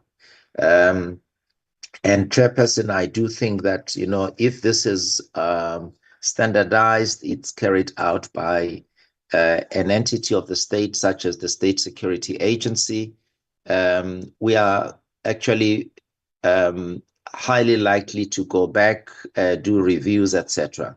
And the reason I'm saying this, Chairperson, is that if, for example, you have been vetted by the SSA and you have been issued with a high-level security clearance, you get issued with a certificate with your name, with a number on that certificate, and you'll be told this lasts for 5 years, for example. But of course, to somebody who has a conscience, they know that they don't simply hold on to the certificate and then go around bragging about it that they've been granted high-level security clearance, but instead they conduct themselves in accordance with everything, the prescripts that have been applied in terms of vetting them for the duration of their clearance period. Yeah, Chairperson, I'm here. Chair, Honorable Blosa here. Yes, continue. No. Honorable Blosa, let's allow Honorable Detabe to finish. Yeah, but Chair, can we also just be mindful of time so that we're able to finish the business of today? Thanks, Chair. Chairperson, are you still chairing the meeting? Yes, continue, Honorable Duterte. Thank you very much, Chair. Yeah, I recognize that you are the chair. So, Chairperson, then that being so, I'd like to then ask that those matters be responded to that I have raised, because if the department does do that, I think we will go a long way towards dealing with this particular matter. So kindly, if they could then respond to those questions. And thank you once again, Chairperson. We are quite willing to recruit Honorable Blosser to be a full-time member of this committee if he's willing to swap with Honorable Amini. Thank you. DG. Chairperson, thank you very much. Just to indicate that in this regard, the first comment of Honorable Duterte relating to the key activities that we may be involved in ourselves on a sectoral basis, and whether the department is active enough in anti-corruption related activities. First and foremost is that the department has a committee, an anti-corruption forum, which we are compliant with the National Anti-Corruption Strategy.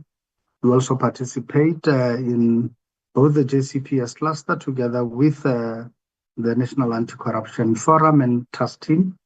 And consequently, we ourselves we have domesticated this in our own department. We have that forum that is chaired by our head of risk, and which also has representatives or participation by entities on it.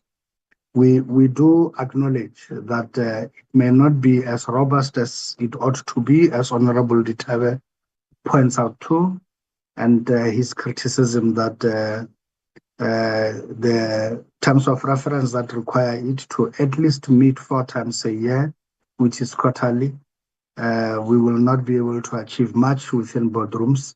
I think it's a fair criticism that we accept, and that we should actively get much more involved in key activities that will educate, encourage ethical conduct and all of that within the sector. We welcome that criticism, and we will seek to check up our act relative to this space of work.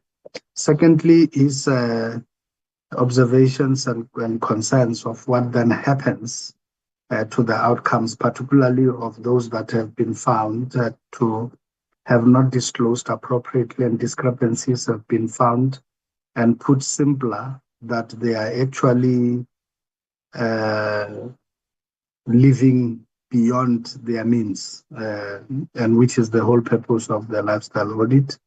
What then do we do? I think the findings are to be processed, and that's why we are allowing for that process with the board to be processed by the board as the final employer or arbiter of the employees concerned there, and for the board itself to make its own recommendations and what appropriate steps it will make, and to then report to the minister by the 30th of July, as we have highlighted. They would obviously, honorable members, chairperson, honorable members, observations are correct that this is labor relation matters dependent and processes dependent, and that we will have to do everything according to due process where such have been found. But if he's asking whether anything would be done, the direct answer is yes. We would not undertake an audit and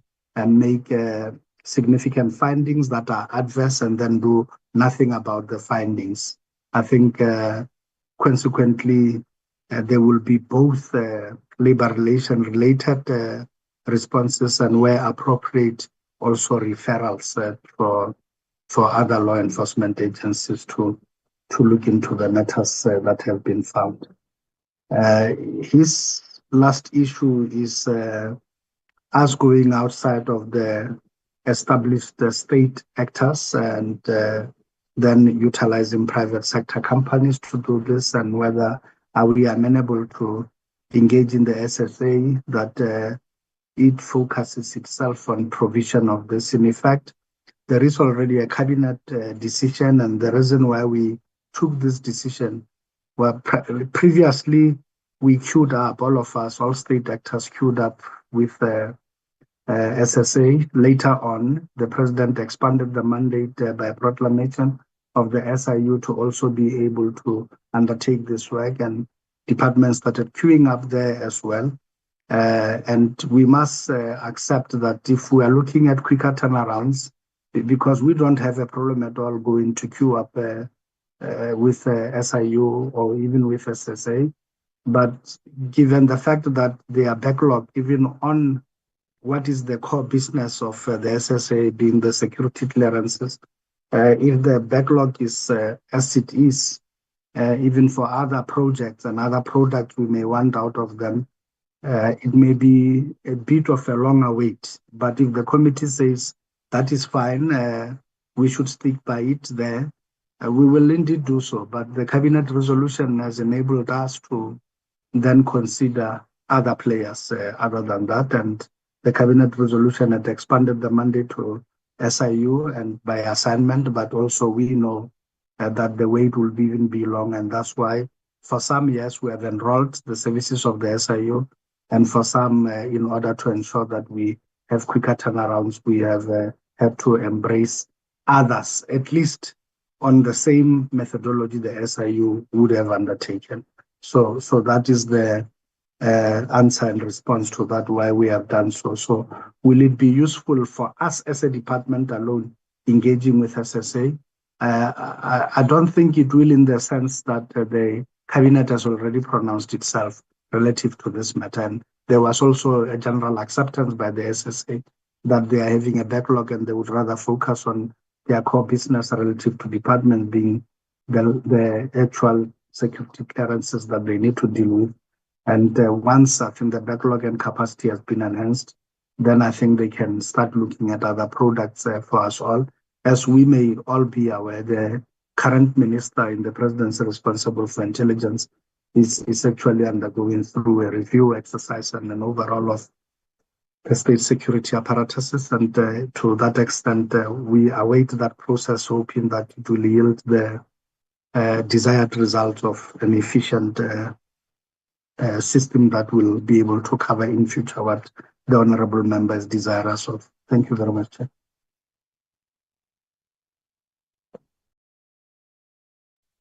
Thank you. I think the questions were answered. Honorable Frenchman.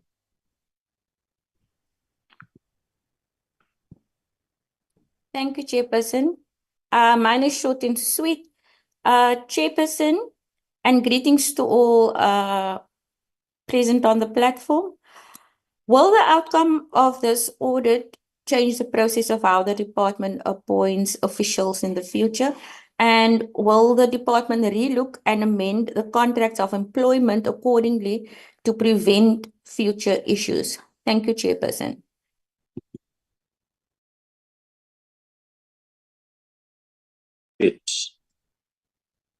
DG? Chairperson, thank you very much, and thanks to Honorable Frenchman for the question. The second part of her question, it's already been taken care of. I think in the current contracting arrangements and even during interviews, we are already beginning to ask employees, new employees as they come in, to grant us their consent, and we are asking them a direct question whether they have an objection to undertaking a lifestyle audit, and whether they will willingly allow scrutiny into their access to their personal information and scrutiny into their financial affairs. And I think because at interview stage, employees are looking for a job, they are admitting in the affirmative and they are accepting and granting the department inadvertently consent. We are not expected to change much relative to the Z83 form, which is a standardized form right across. It doesn't ask this question pertinently directly, and that's why we ask it as part of our interview process. We are also not expecting, which is the first part of the question, that it will impact on the contracting arrangements.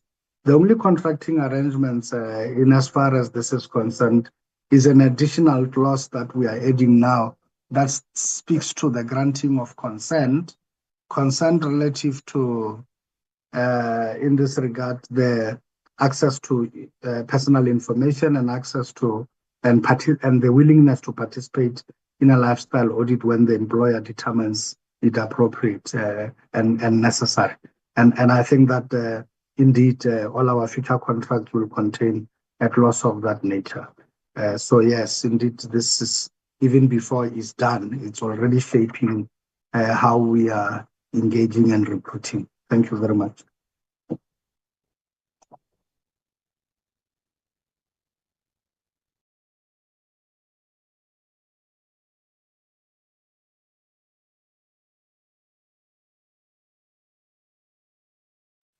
Thank you, I am DG. done, Chairperson.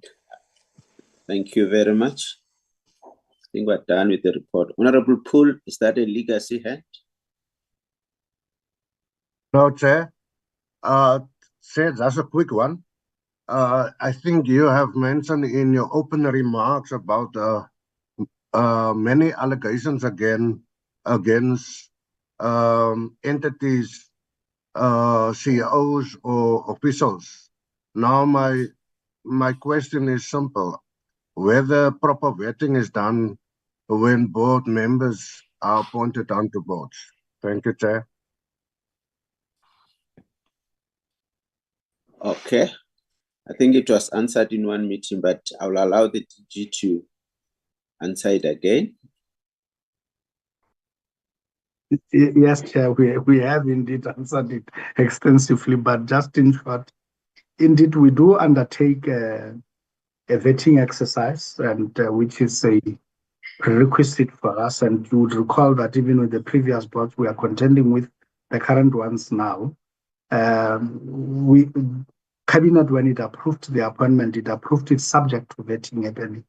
And before we could finalize the appointment, we vetted some, only to find that they are indeed findings. We invited them for a audit process and to make representations, and they did.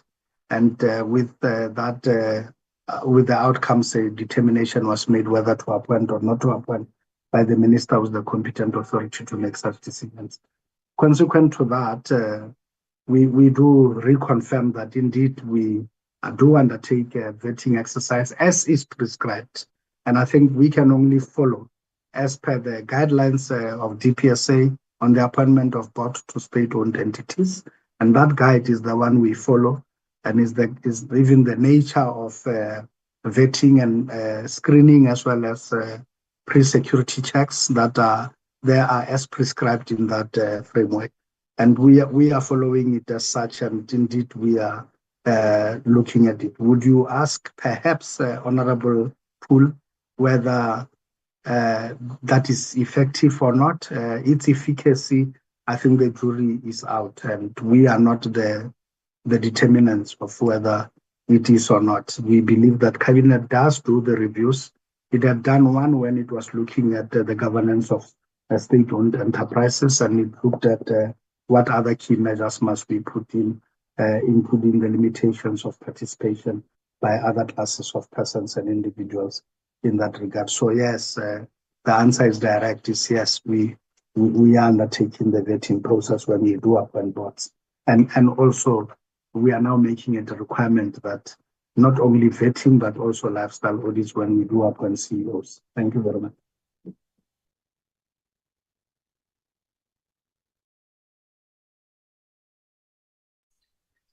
Thank you, DG. I think we are, honorable members, we are done with the first presentation. And there are issues that we still need responses and writing. Secretary will follow up with the department, the DG's office, and the minister's office to make sure that we receive such presentations. The deputy minister has already introduced the second briefing by the department. DG, not more than 15 minutes. Okay, Honorable Chair. I hope not to exceed that much time.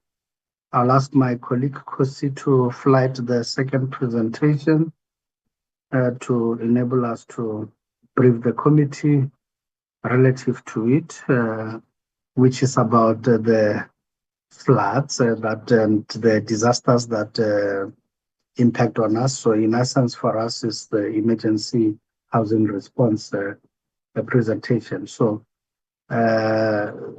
just on the affected floods, I think we have gone beyond the scope of what the committee has asked us to look at. The committee was asking us only to look at those provinces affected by floods, but we had decided to also cover other disasters other than floods, including where there have been like shack fires that we also report on same, so that a clearer picture and a bigger picture can be seen by the honorable members. Honorable Chair, with your indulgence, I request, because I see I keep on cutting a little bit, I think it's the matter of the bandwidth, if I can be allowed for purposes of when I'm speaking through the slides, that I could switch off the video and then I will switch it on again when the question answer session and engagement occurs, if it's agreeable to you, Honorable Chairperson.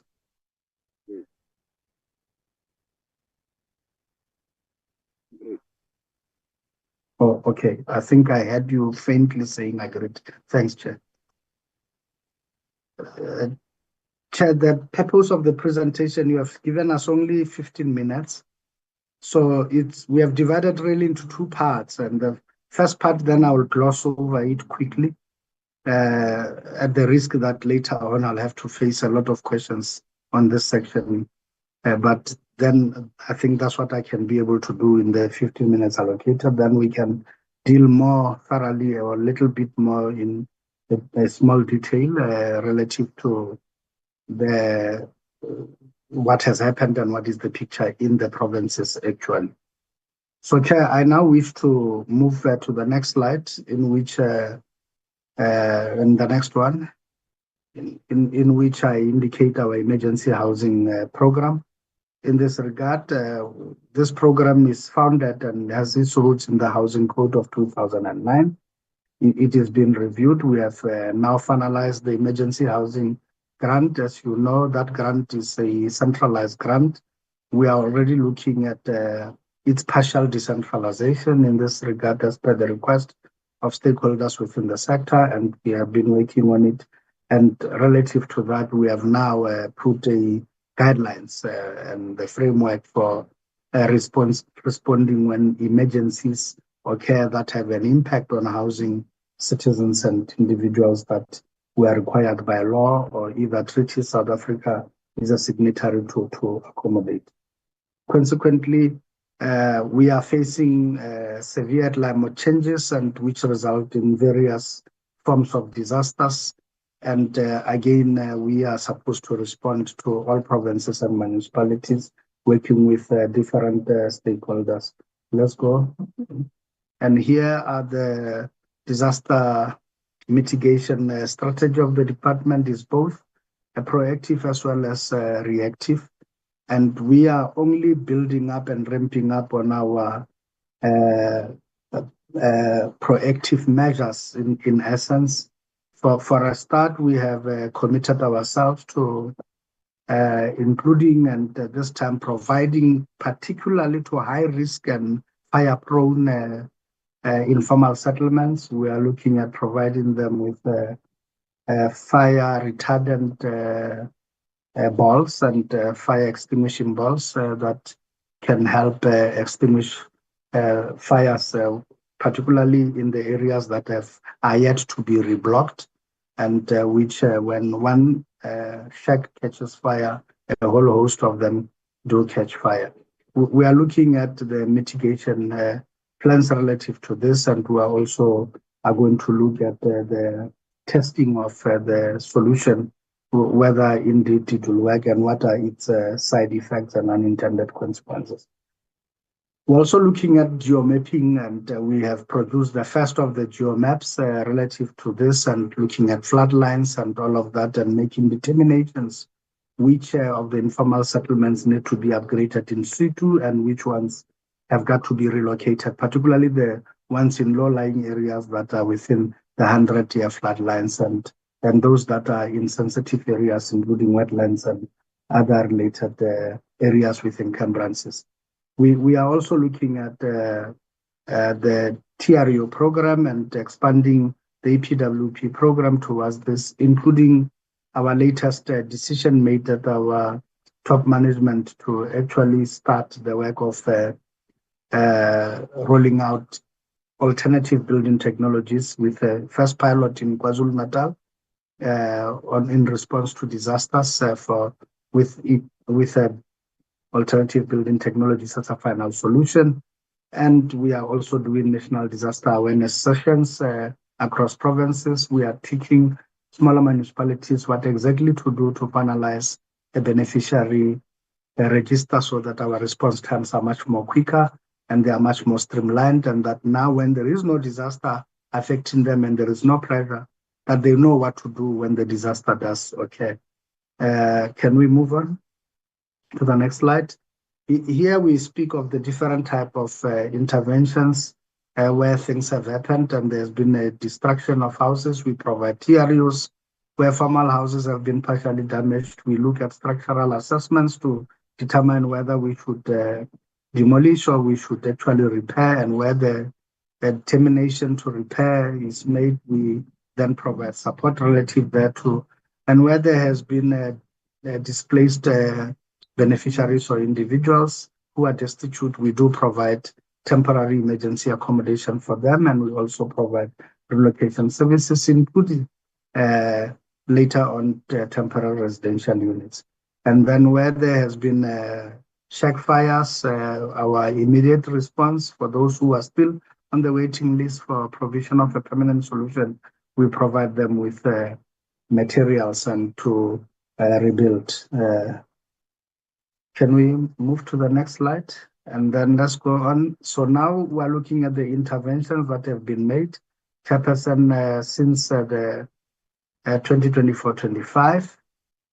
These are and I will not go into each and every one of them, but in essence, these are reported flood incidents in the Free State province. This slide shows us the Free State, and it also shows on the number of households affected, the impact of what has been that and what interventions in the last column have we been able to deal with, and what have we provided in this regard. And where there is outstanding, we also do indicate where the outstanding issues are.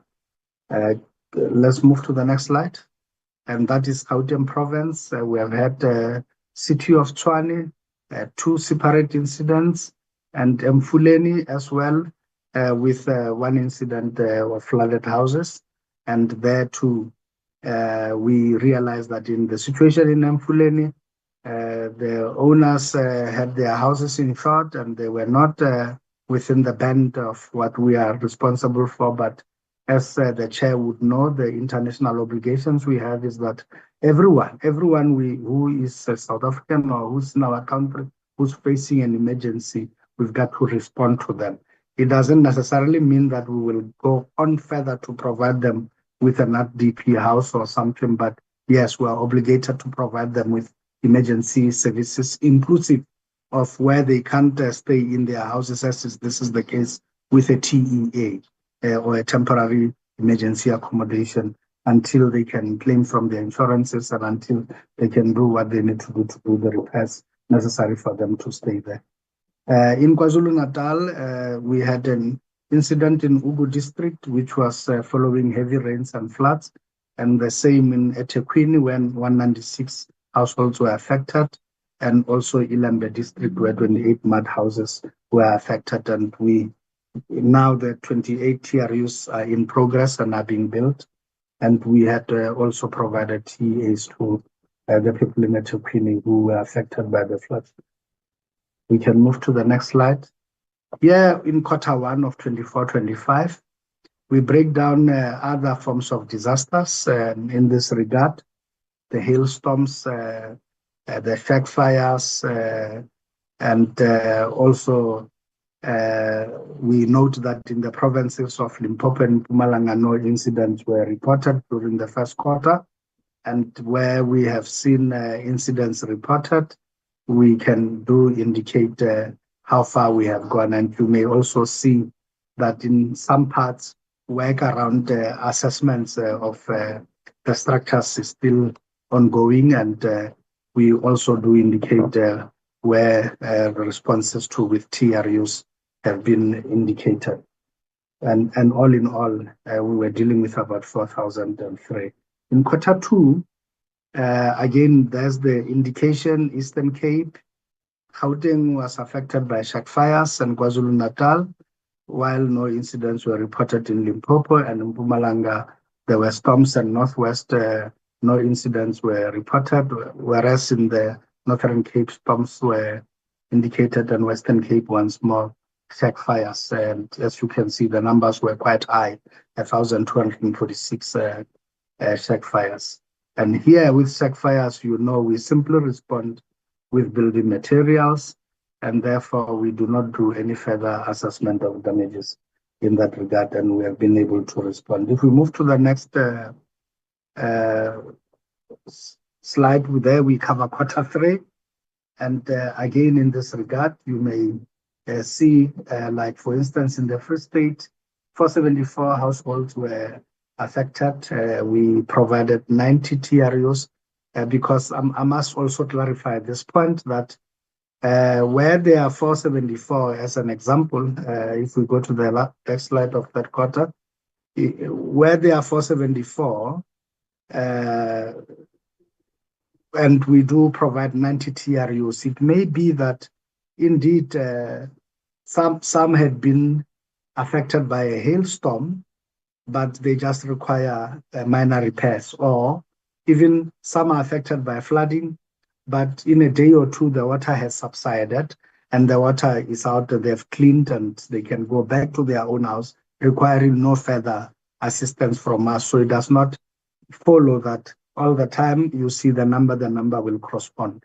So in this regard, we do indicate that the assessments by the NHBRC were 230 in as far as Free State was concerned. If we look at quarter four, 24-25, again here, we see that there were a lot of shack fires, and you would also see where we have had to provide TRUs and where we have also had to provide building materials as per the two columns that follow there too. So all in all, in quarter four, 5,984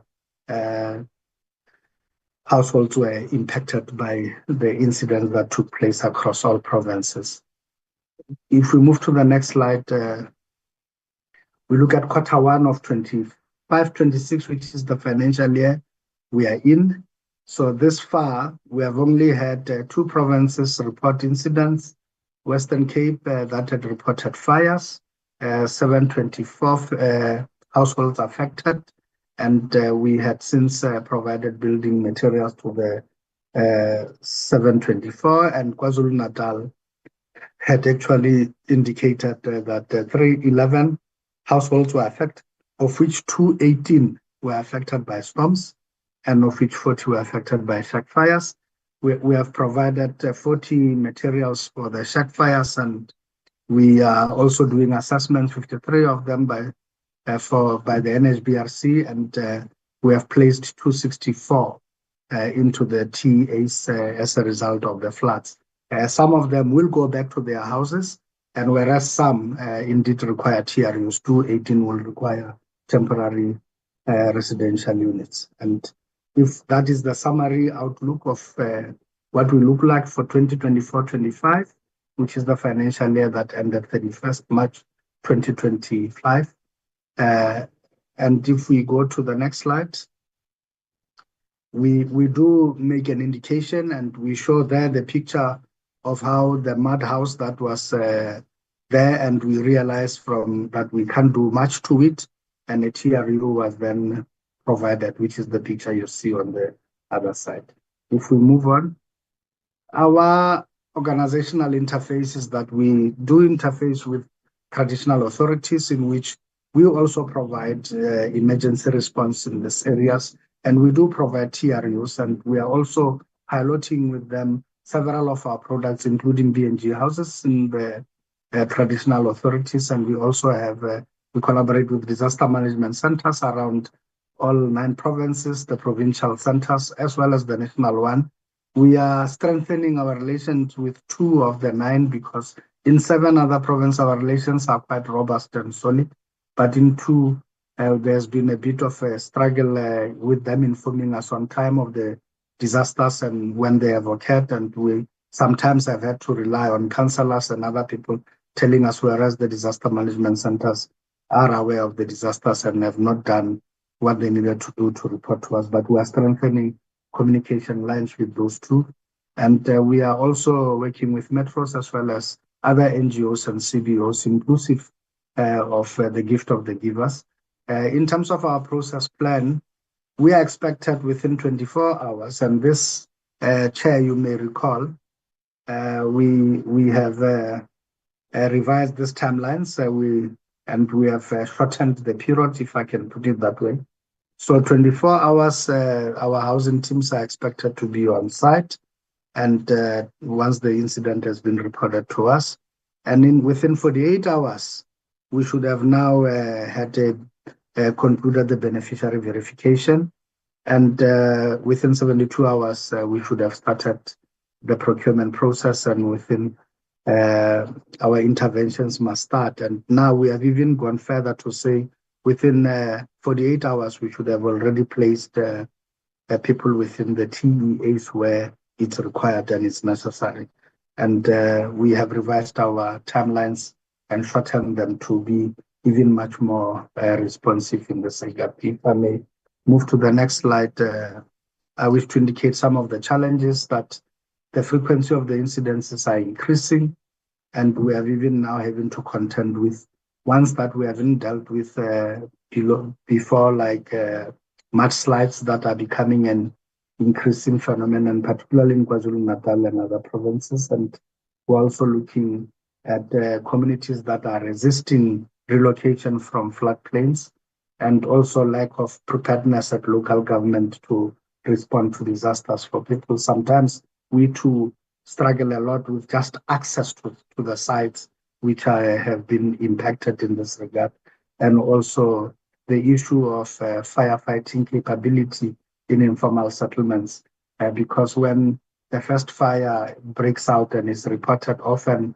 the response time is way, way too late. By the time the fire truck or fire engine arrives, the whole shacks have been gutted already. And all these are challenges that have a bigger impact, and that's why we are going out of our way to start with the and proactive measures to make sure that we mitigate the disasters. The last, which we go to the recommendation, which is our last slide, that indicates that that's the summary briefing, Chair, to the committee, and we request the committee to note and interact with the report. Thank you very much.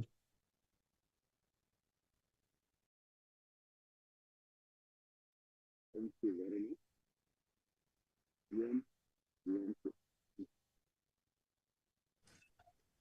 Thank you, Chair. You can proceed with the questions. Thank you.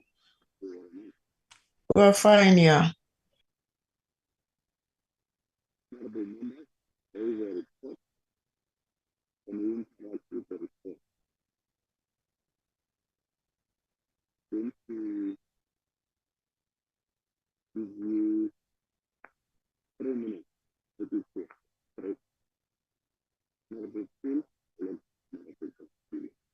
Chair, apologies, Chair. I don't know if it's only me, but there's a problem with your audio. I don't know if maybe it's just me.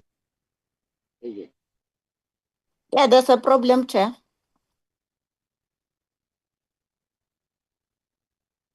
Yes, there is, Chairperson.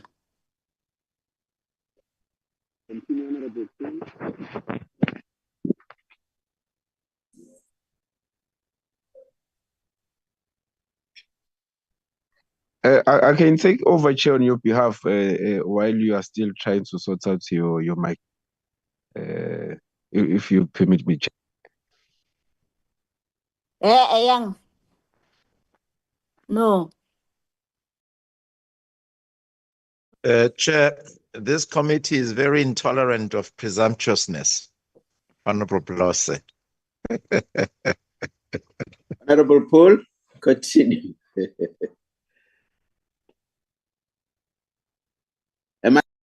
Thank you, Chair. Only one, Chair. Am I back? Chair? Yes, Chairperson. You are audible now. All right. Okay. Chairperson, only one. The department outlines significant intergovernmental coordination mechanisms in its disaster response strategy.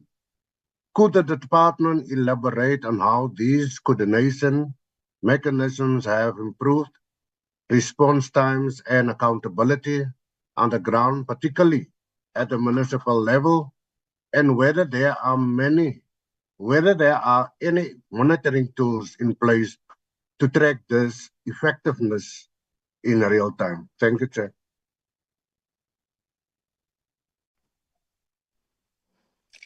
Thank you. DG?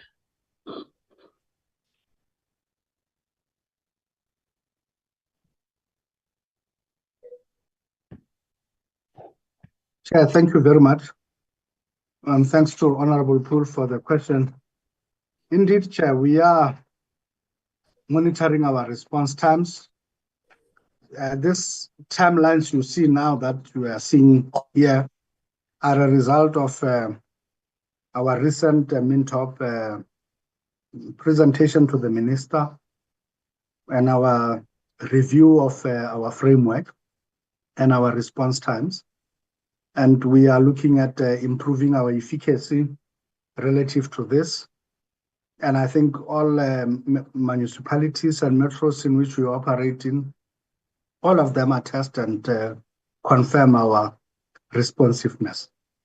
The key issue for metros, some metros, has been that they think that they ought to be allowed to play the part because they do not envisage that for small disasters, say 1 to 20 households have been affected, like as you may have seen in our numbers where we have had to respond to where 3 disasters have happened or 3 households have been impacted. They are of the opinion that they must be given the latitude to be the ones that respond. And yes, indeed, they will need province where they require further support, and also where the disaster is of such a magnitude that they can't cope alone, they will also require national. The framework now provides for the delineation of such small disasters that metros and provinces may respond to, and also those that the national will respond to when it does happen. And we are looking at a mechanism by which we can exchange the funding consent. We know how the Treasury has locked the budgets, but we are in a process of negotiating both with provinces as well as National Treasury, and hoping that the Treasury will put an enabling mechanism for us to achieve what the sectors desire us of. But yes, we are monitoring ourselves and we're monitoring the efficacy of our interventions relative to the emergency housing response. Thank you, Chair. Thank you. Honorable Khakile. Thank you, Chair. Ke tla dirisa metsotso ele ya last time.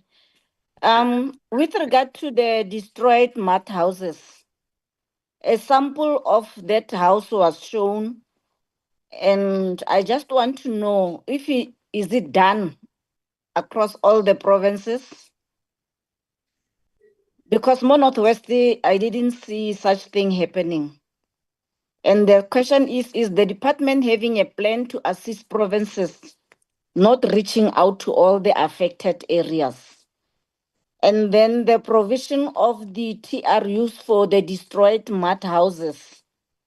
From the presentation, it's only 71, excluding Northwest, because I know that most of the mud houses were destroyed.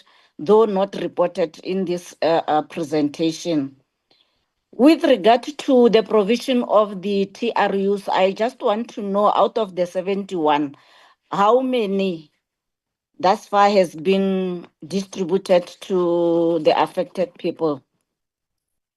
And then with regard to the assessments under the intervention, there's a slide where they talked about the assessments. There are about 6,405 houses still to be assessed. I just want to know, Chair, through you, as to how long will it take for the assessment to be finalized? Because I assume that these people, they are really in need of assistance currently. And under the intervention, the presentations also indicated that they are waiting for the water to subside. I just want to find out if all those areas still flooded or what is going on.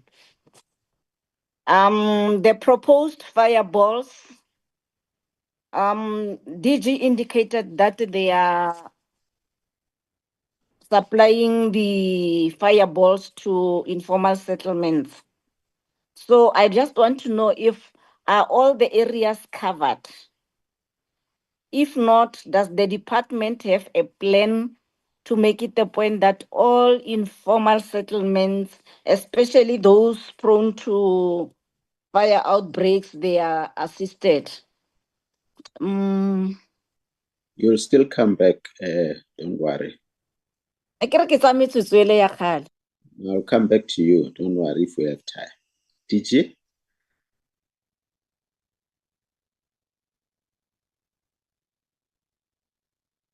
Honorable Chair, thank you very much. I'll go through this very quickly. We have two programs, Chair. One is emergency response and the other is mud eradication program. The mud eradication program is ongoing with targets set for provinces and with money ring-fenced in the grant for those provinces to eradicate mud houses.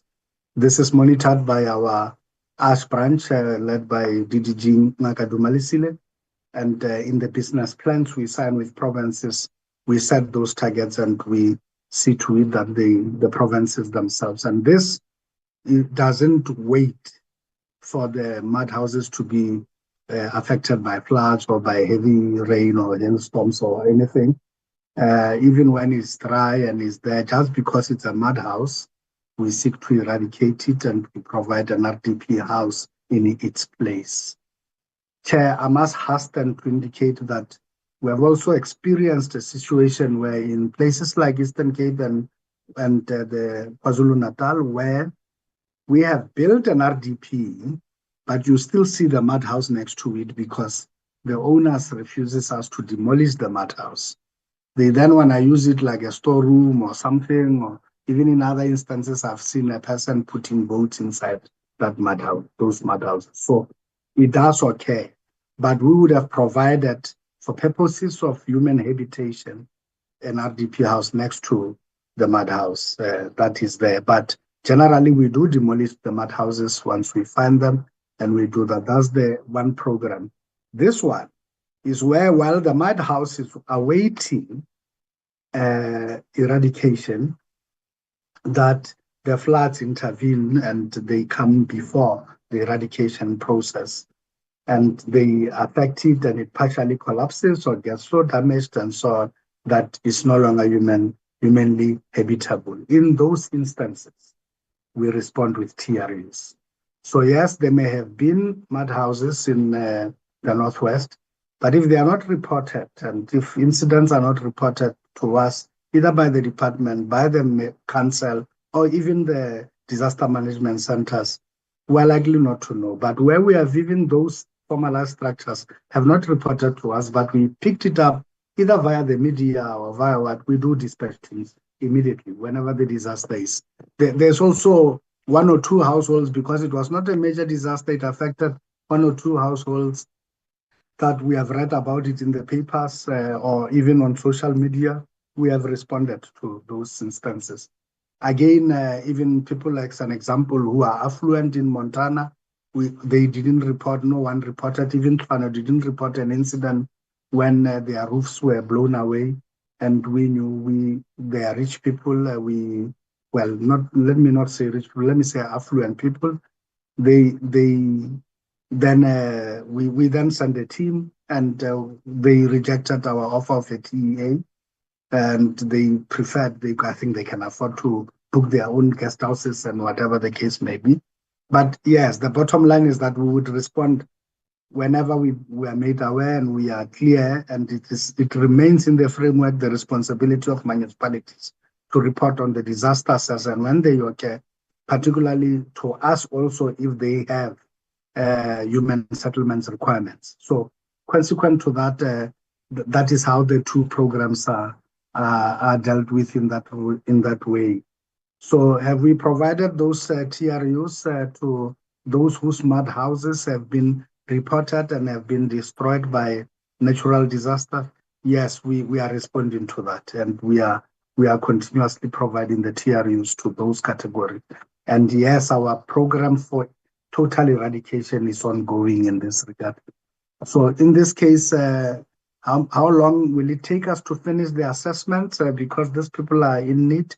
Yes, the assessments are an ongoing work, and they look largely at structural integrity to help us make decisions. The assessments really are dependent on a number of factors. By the time the inspector, there are times when the inspector arrives and finds that the person is at work and they are not able to enter inside and do the assessments to the households. And the assessments are not only done on mud houses. We are clear, we don't even have to waste time with such matters, but these are on formal dwellings, and where we look at them and we check the structural integrity and that they can either be repaired or otherwise. And sometimes, the roof is the only thing that has been blown away, and we check the structural integrity and conclude that it is better just to put the roof back on that, and then we issue a voucher for either self-repairs or we provide a service provider that can do such repairs. But the wait, how long, is dependent on each circumstance and on each area of the disasters, and also the nature of the disaster makes a determination. Some assessments are much more detailed, some are easy to make, and some the inspector can do. And even the scale of the disaster also determines how long it does take us to conclude on such. But generally, our interest is as quickly as the disaster has happened, the quicker we know what we need to do and quantify it, and that we start with the response strategies, the better. But we do know that there are also where there has been unacceptable delays with this. We have since engaged with the NHBRC, and we have also asked that they provide dedicated inspectors and capacity to look at structural integrity assessments for disasters specifically, and not look at as construction happens and as they go. So it's an issue of capacity that we are continuously enhancing as we go along. In as far as the issue that says there are other areas underwater, I think this is relative to the current first quarter and the disasters that happened recently.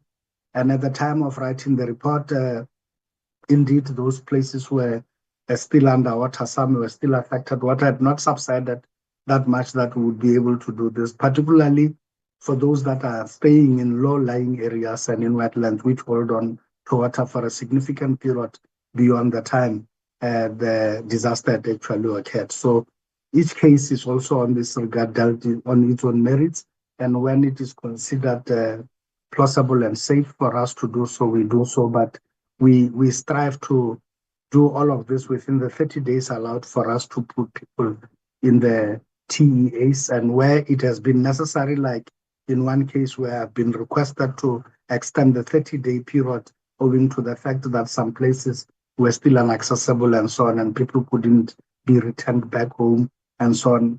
We had extended the validity period of the extension in as far as the TA is concerned.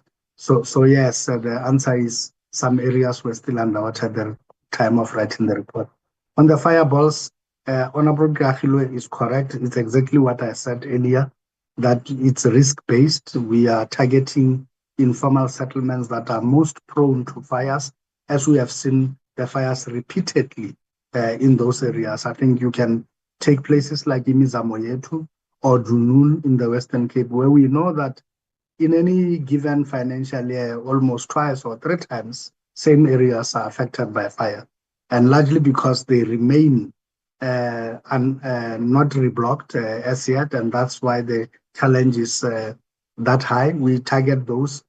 We do not have, Honorable Khakilo, all the money in any given financial year to be able to cover all of them. The plan you are asking, do we have a plan? Yes. Our plan is risk-based, and we identify those that are highly prone and at high risk of fire.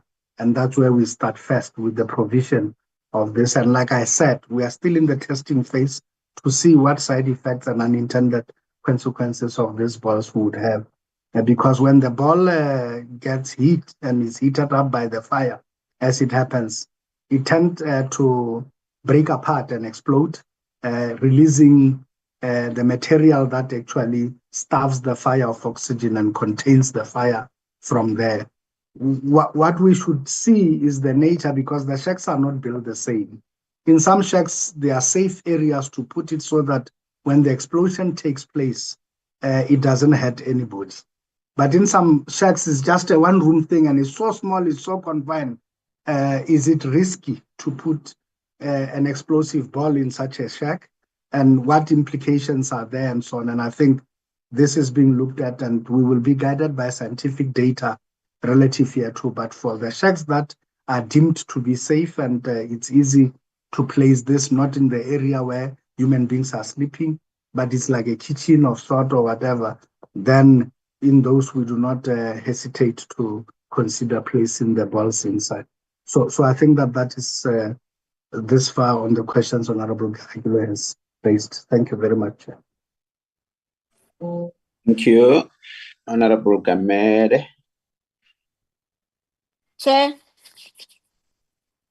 Chairperson. Yes, Honorable Khakile. A follow-up, but I'll get it in next time.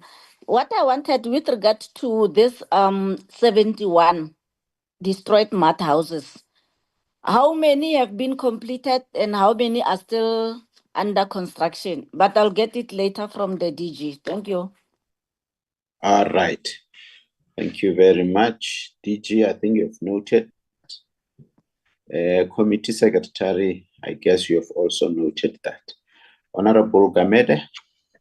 Yes, thank you very much, Chairperson. And also I also like to thank the second presentation from the from the department. Given the stark disparities in intervention approach, across provinces, for instance, waiting for water to subside in Gauteng versus TRUs in KZN.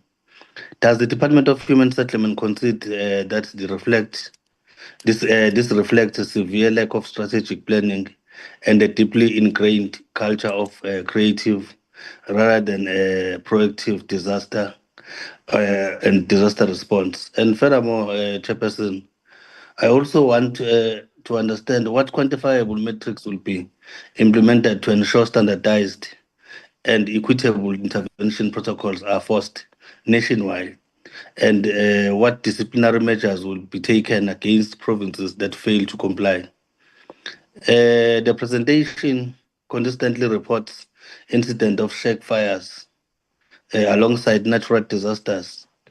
Acknowledging the persistent issue of informal settlements, how does the department justify its continued reliance on temporary solutions like TRUs, which perpetuate this cycle of vulnerability? And when will the department commit to a binding, time-bound plan to eradicate informal settlement through the provision of permanent resilience housing, coupled with aggressive enforcement of land use regulations to prevent their re-emergence. While presentation mentions disaster mitigation and climate resilience measures, it conspicuously lacks details on specific strategies and investments. In the face of increasingly severe climate events, how does the department explain this glaring omission? And what immediate transparent steps will be taken to integrate cutting-edge climate science and resilient construction technologies into all housing projects with clear accountability mechanisms to ensure these measures are not merely performative, but genuinely effective in safeguarding communities? The process plan outlines timelines for interventions, but also fails to address the potential for bureaucratic delays and logistical bottlenecks.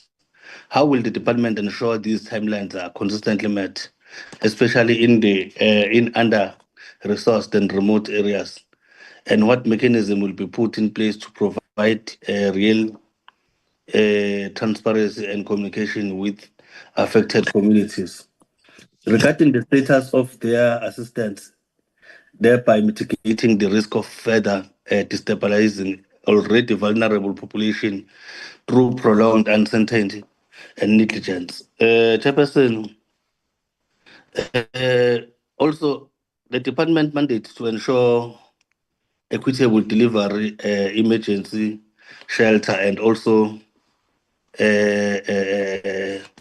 infrastructure support, and considering the potential for traditional leaders like Amakos to exert significant influence over land allocation and resource distribution within their communities. How will the department aggressively safeguard against the possible disappropriation or unequal distribution of aid based on factors of social standing or allegiance to traditional authorities, thereby ensuring that the most vulnerable flood victims receive assistance without prejudice? Considering the department emphasis on collaborative effort with various stakeholders, including municipalities and NGOs, and acknowledging the often complex and sometimes contested relationship between traditional authorities and democratically elected local government structures, what aggressive strategies will the department employ to prevent potential conflict of authorities or obstruct of service delivery by our traditional leaders, Amakos Neinduna, ensuring that traditional governance structures facilitate rather than impede the efficient and timely provision of post-disaster relief? Chairperson, I also want to acknowledge and appreciate the fact that DG all the times when it does this presentation, it touches most in the things that are actually happening on the ground, and also one must appreciate that it does not take these things personal, and I don't expect anyone to take these things personal, because we as the MPs, portfolio committee members, and as MPs, we are duly mandated by our constitution under Section 55 of 2 to exercise oversight over executive and to ensure that at the end of the day we deliver services to our people. I think it will assist that everyone must also observe that at all times. Thank you very much, Chairperson. DG?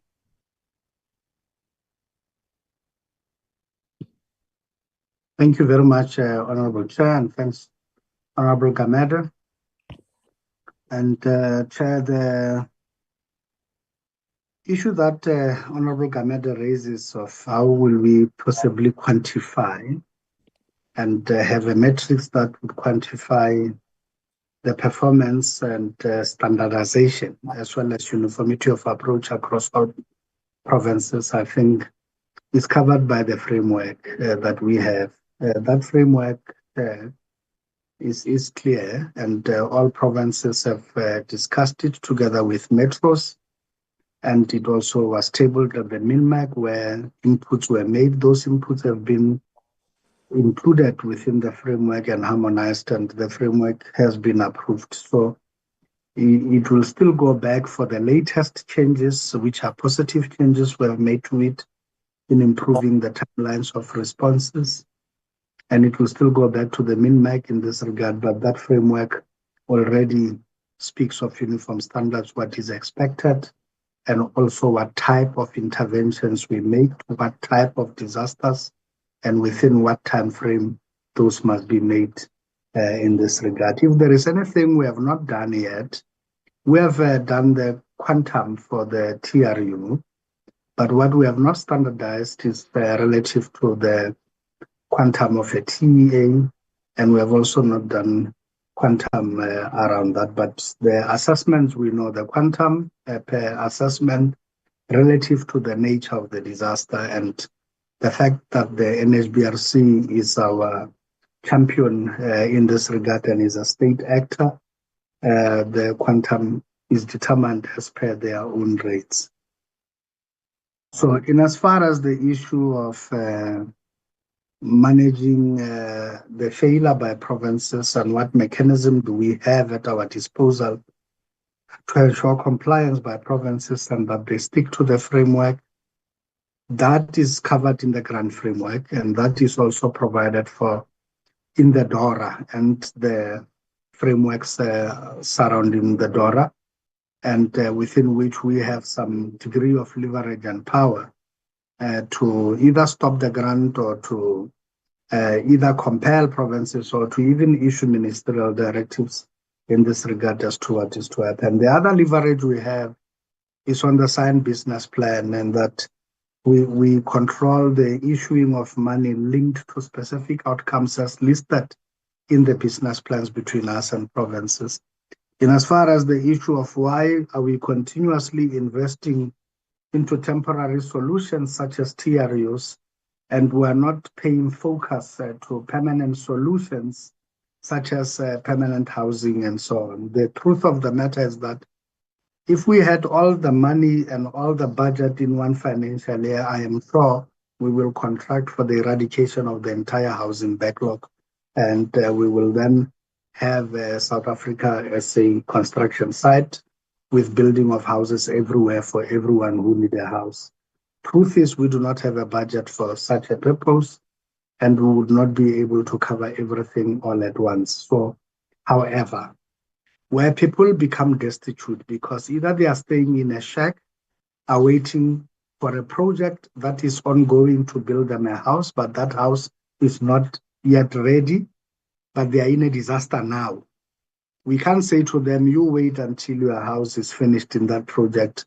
Ignore that you are in a disaster. Just continue living the best way you can and then wait for that. We can't do that. We have to intervene at that moment the disaster has struck and they had become destitute and have nowhere to go or to lay their head down. And the quickest way we can do that, if we were to try start the process of a tender to build RDP houses for them, and to also find the money to build them RDP houses of immediate when the disaster has struck, it may take more than a year for them ultimately to get into that house. But where would they be all along? Whereas the solution of the temporary provision, such as a TRU, enables them almost immediately to continue with their lives while waiting for a permanent solution, which the TRU does not by any means replace a permanent housing solution such as a house. And I think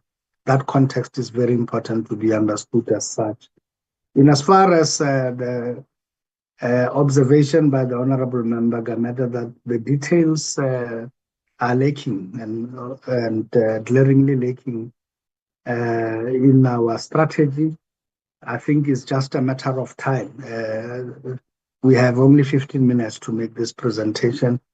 It will require a dedicated session for us to present the entire strategy and what it says and to go into detail about it so that the Honorable Member can see that some of the things he's propositioning are already covered in that detail. And that detail is quite clear that we know what we need to be doing all the time, as and when a disaster has happened, and we have codified this, and it is in there. And actually, from as early as 2009, when the housing code was finalized in 2009, it became even much more clearer in terms of the injunctions the housing code were given to us in response to emergency housing and disaster management. I also need to indicate that our engagement with other non-state actors and other quasi or quasi-state actors, and also our engagement with the authority of traditional leaders in trying to find solutions there too, it's alive to the ongoing realities as we have. We do not wish to immerse ourselves at all into the politics of which traditional leader is superior to who and how much land they have at their disposal, and what political allegiances people have to which traditional leaders and so on. Ours is a simple determination. Are you a South African that is in distress and in disaster, needing emergency accommodation? Where you are housed, where you stay, whether it's under traditional leadership or not, to that question is of little consequence. It only becomes of some consequence if indeed, yes, you then stay, say, on a private land where we can provide such land, privately owned land, or where there is a disposition that you stay under the traditional leadership. We simply can't just walk in and start building TRUs there to the exclusion of the tribal authority. We will have to engage with those traditional leaders with the viewpoint of ensuring that we do so. Even where we work with NGOs, we will work with them not with the viewpoint that says that there is something in for them, but that they could be an extension of our help and our arm in responding to people. And as long as they work within our framework, then we're able to also provide additional resources at their disposal to be able to respond. We have done this a number of times, and as I've indicated, with Gift of the Givers and with other people. And there is even where Gift of the Givers were helping us with immediate responses, and with some were given in Cape Town and in other areas. So given these considerations, Chair, I think the rest of the other comments made by Honorable Gamete, which I take as value add, and which I do indicate that majority of them are already infused into the framework. I wish to accept them as such, as a value add that we can help enrich our work going forward. Thank you very much.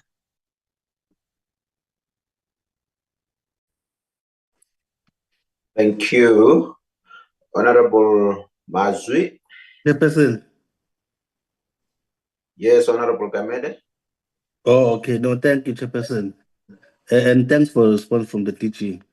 But I just wanted to, as a take home for the DG, I understand the DG that we may not have full control in that at a lower level, but as it also stipulated that the cooperative governance and traditional affairs, we must at all times and try by all means that we try and balance the two, because it is there. If it means that we must consult Chairperson with the Department of COGTA, it should be so. Because I'm raising this because we find that we have a problem down there. Even if you go to the bank, I've once mentioned, if you go to the bank, you'll find that they only recognize the letter from the councillor rather than a letter from the king or from Induna. And even it's not good for us to consider what you have been given by the councillor alone, not considering what the traditional leaders in the area are saying. I once made an example, Chairperson. You remember the issue of Umlazi, where there is a building that has been done by the municipality. Till today, it's because that area is under Inkosu Tsele. There is what you call this thing, a hostel in T section. Those people, they do not want to move there because even from the beginning, the community of that area have never benefited. They only rely solely on their king, I mean on their chief, which is Nkosi Cele. And it becomes a problem. Now that place, it has been built, but now they're stripping it off. They take pipes, they take everything there. No one has occupied the place. No one has been allocated because this community, there is that breakdown. There is a breakdown of communication between the councillor, because I happen to know that at the time the councillor was staying in Isipingo, and according to the demarcations, he happened to be the councillor of that area in Umlas, but he was residing in Isipingo because a certain portion of that ward is from two VTs from Isipingo. Then the majority it's in Umlas. So those things that do happen, it's always good. If we see that there is a problem, let us try by all means. If it means DJ, you must come and tell us as a committee. Chairperson will also assist in liaising with the COCTA so that we'll find a amicable solution to these problems in future. Thank you very much, Chairperson. Thank you very much. I think that was a valuable recommendation as a take-home DG. Honorable Bloss. No, thank you very much, Chair. I mean, thanks, DG, once again for the presentation. And thank you for the comprehensive answers you've been giving to the honorable member. It really shows your understanding of the issues that are faced there with our people. But look, DG, I don't know if you would agree with me when I say that we are mostly reactive as a department in terms of dealing with these issues when our people are being dispossessed, whether by floods, whether by heavy storms or any other natural disaster, rather than being proactive. And I say this, DG, because if you look at your mud eradication program, and you will correct me if I'm wrong. So are you saying that progressive program, by the way, to eradicate mud houses, does it then need to wait for a natural disaster to occur in order then for you to come in and then assist our people who would have been affected by storms because they stay in mud houses? Do you not take a situation in an area in Umtuba, KZN, where there hasn't been a natural disaster that has occurred, but we've got our people there who are staying in mud houses? That's even at a naked eye, you can see that this mud house is a rain away from collapsing. Not even a heavy rain, it's just a rain away from collapsing, and this family is going to be dispossessed. Would you take such issues if they are brought into your attention to say there's this community or these families that we feel that need to benefit from the mud eradication program outside of a natural disaster? Because once a natural disaster hits, then it's a crisis, and then the delays in terms of the department coming in to then deal with that issues also heavily affects our people. So I heard that you heavily rely on the municipalities that after a natural disaster, they must inform you. You also rely on media reports and all of those things. But also us as ordinary members, we do oversight in our communities and in our constituencies. And we come across a whole lot of these issues. And if we were to bring those issues into our attention to try and assist the department to be proactive in its approach, will that be acceptable on your side? And would you then start to intervene and assisting our people in terms of that program? That is one. But also, DG, through you, Chair, there are municipalities that are very irresponsible in terms of their special planning. Especially this will be in eThekwini, for an example, where whenever there are floods in KZN, eThekwini would mostly be affected. And you'll find that there would be RDP houses that are built on water banks. And whenever there are heavy floods and then this river overflowing, and then they obviously impact our people. And you'll find that, yes, in certain areas, there would be some of our people, because of lack of housing, they will go to river banks and start building shacks and everything else. And then they are heavily affected when there are floods. But in other areas, I remember in the 2021 floods, if I'm not mistaken, somewhere around in Tuzu, Malindelan and everything else, majority of the people who were affected by those heavy floods were people who were already staying in RDP houses. So it means that the municipality in its planning actually sets up our people for disasters. What then becomes the role of the department in that regard? And even DG, after you evacuate our people where they've been affected by heavy rains and heavy storms, you evacuate them successfully, you redistribute them and place them in an area that is safe for land, housing, and everything else.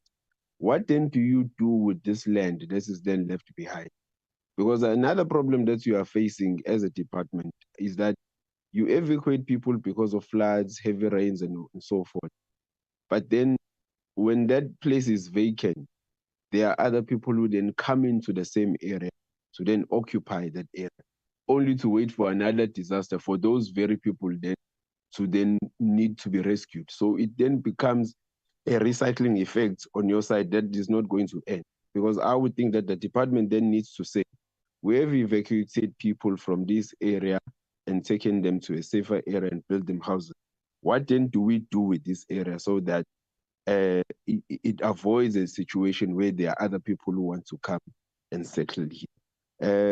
I think those were just the issues, Chairperson. And I hope, Chair, that Honorable Ditebe then will take you in terms of how we articulate issues and the time constraint, so that we don't give a State of the Nation address when asking questions. Thank you very much, Chairperson.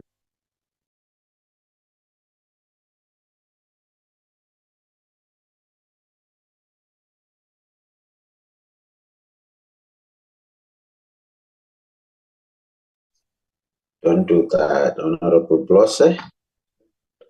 Don't do that. Honorable DG. Yes, Honorable DG.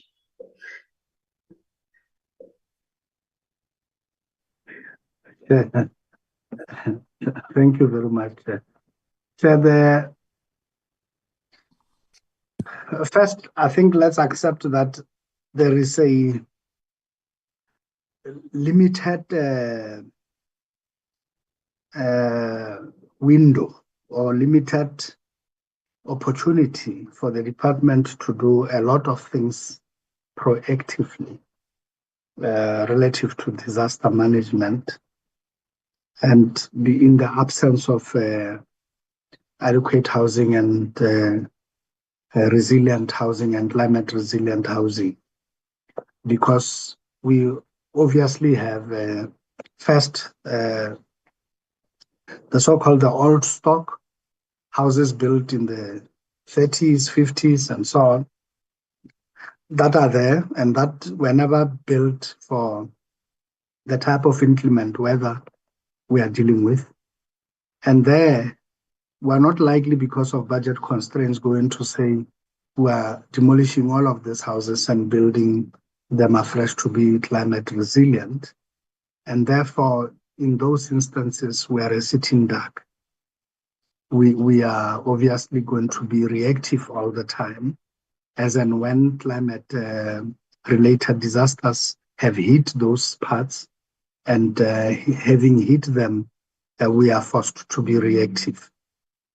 The window we have of opportunity is on future houses to be built, how in terms of how climate resilient they are, and to also indicate that the current stock we are having and we are also building now, presently, in as far as the specifications for what we have provided for an RDP house, and the specification for the cement stock bricks that we have approved and that we have said that houses could be built with.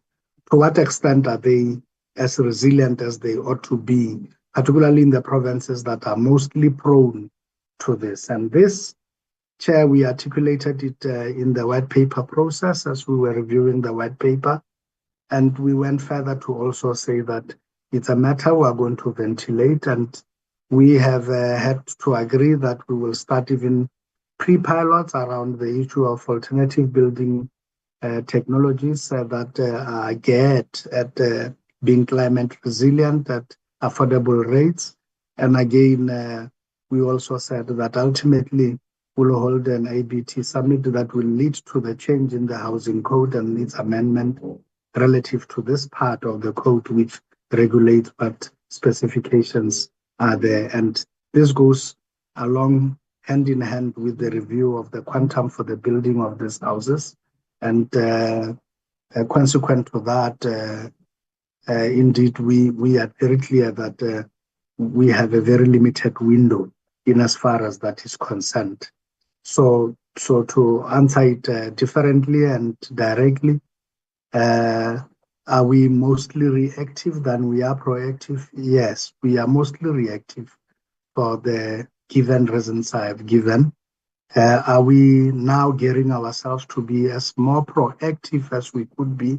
Yes, and I think the only proactive measure globally, if you benchmark around how you can actually mitigate on a proactive basis climate-related disasters, you've got to have adequate housing in as far as they meet the specifications of being climate resilient, that the materials are hardy, that the materials will be able to survive inclement weather and exposure over a given period of time, dependent on the nature of the disasters that are taking place in or recorded to take place in a given area. Again, you are also indicative of the fact that you can only do so where your social or your other infrastructure, social and economic, is responsive and is also climate resilient. I'll give you an example. In PE, one section at Kariega, which houses flooded, was precisely because while there is a canal that is supposed to quickly take the water away, debris had been allowed to fall into that canal over a given period of time and blocked the canal to the extent that water could not flow.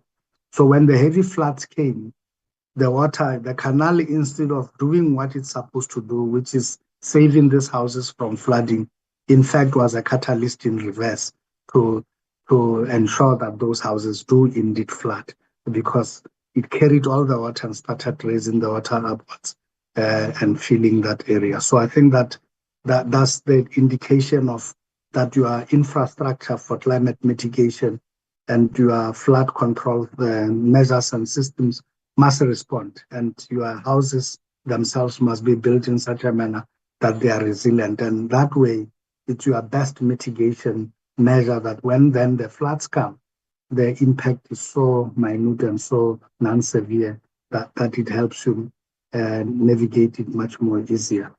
However, there's very limited room. Otherwise, they are not called acts of God for nothing. Is that you can only wait until it has happened, and then you have to mop up. The efficacy, rather, other countries measure themselves, like Japan, because of their topography and the fact that they are an island nation. They've got very little to do in as far as prevention of typhoons and related type of things and hurricanes or cyclones, as they are called in that part of the world. But nevertheless, they are measuring themselves by how quickly they mitigate post the event having taken place and by its severity. And by its measurements, they start preparing the response in that regard. And I think is the case here with us. I think Honorable Mazwi Blossom may have misunderstood what I said completely relative to the eradication of Madhouse program. I have indicated that we are running two parallel programs. The one program is the mud eradication program, which seeks, without any disaster having occurred, to demolish and build RDP houses in the place of those mud houses. And I've indicated that there are places where we have built them and that some of them are still standing side by side, which shows that they were not destroyed by a disaster, but already we had built a house there. So that program, we target for each province, depending on the numbers and we annually at the MINMAC track the performance around this area. There are certain 5 indicators we track on a consistent quarterly basis with provinces on eradication of mud houses, on eradication of the removal of asbestos and other indicators that goes with it. But we are tracking it. Mud houses being a priority for us, and us ring fencing money within the provinces for the eradication without any disaster. But I've then said the other program that run parallel is an emergency housing response. So where a person staying in that mud house, if the plans were that they would get an RDP, say in year 3 of the current MTEF cycle, but they suffer a disaster now, and the mud house gets destroyed now, the indication is that we can't say to them they must wait for the 3 years. In year 3 they will get their house. We then intervene immediately, and with the second program, and which is emergency housing response. And in those instances, I've indicated that we do provide TRUs and ultimately then provide RDP houses in their place. So that too we're looking at, and I even went to town to give additional information to then say on this second program of disaster management, our MINTOP has already approved that we now start rolling out alternative building technologies as a final solution. So we'll not build a TRU later, an RDP house. We will build this thing that in other instances is even more robust than the traditional bricks and mortar, and they last longer and they are much more resilient to climate. And that if communities post-social facilitation process accept the wisdom of our proposals and they are okay with it, that we go that route and that it's a quick way for them to get a permanent house, then I think is the route we need to pursue as the second program. But the first program will continue to grind of providing that. Then our third issue is that could we extend the referral channels to where MPs are able to also provide referrals? And members of this portfolio committee know themselves that they have been making several referrals to us, including the honorable member you are representing today, Honorable Bloss, through the chairperson, that Honorable Jamene has been also making referrals of what she sees on the ground and what she does. And where those are covered in the current plans of the provinces and metros, that we are encouraging them to respond immediately to what is being seen. And where they are telling us that such a matter they are seeing or those beneficiaries are on the list and they are on the waiting roll for year 2 or year 3 of the current planning cycle, we respect the decisions of provinces and the choices they have made, because we know that we are not able to take care of everybody all at the same time in the one budget. And therefore, even the mud eradication program, mud house eradication program is a multi-year program as it is. And we have been discussing even around military veterans that maybe we must heighten this, rob Peter and pay Paul, and fast track the eradication of the list in as far as the backlog for military veterans and the 2,000 odd that are on our list. We provide houses for them and prioritize the provision of houses for all of them, so that in a year or 2 we know we are done with that category of people. Perhaps it's an issue we must also look at for mud houses specifically. But other people argue that we must actually focus on asbestos before even mud. But we do not have all the money. Asbestos removal is an expensive exercise, but we also know the health hazards, and we also know where some paints have been used to retain them from retarding any further and becoming a greater health hazard. And we're looking at all of these options, Honorable Chair, in response to what is being said. But yes, members of Parliament and even other MPs, it's not only the MPs on our portfolio committee that do ask us questions and do point us to other areas. We have never frowned upon such. We have always embraced where we're being shown the blind spots we may not be familiar with or fay with, and we have been responsive in many instances to attend to those. On the issue of local government capacity, we agree with you. It is a problem. It's what we have raised as a challenge Only thing is that we didn't have time today for me to express what we are doing with local government and what measures are we putting in place to do that, as well as our collaboration with SALGA and the chosen 52 local government municipalities, in which we are looking at expansion of the accreditation framework, as well as the issue of the resolutions of the urban forum. But that, I think, will be a discussion for another day. But nevertheless, yes, we are quite of your concerns relative to this, our shared concerns, and we are actually putting mitigation measures into place relative to that part. Thank you very much. Thank you very much, DJ. Honorable Ditewe.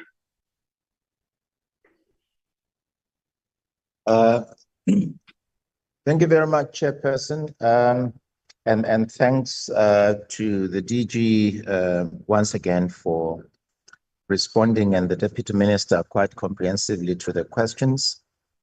Chairperson, the DG will know, and I'm stating the obvious, that the department, as far as I know, commissioned the Council for Scientific and Industrial Research, CSIR, to develop the Red Book for purposes of neighborhood planning and designs.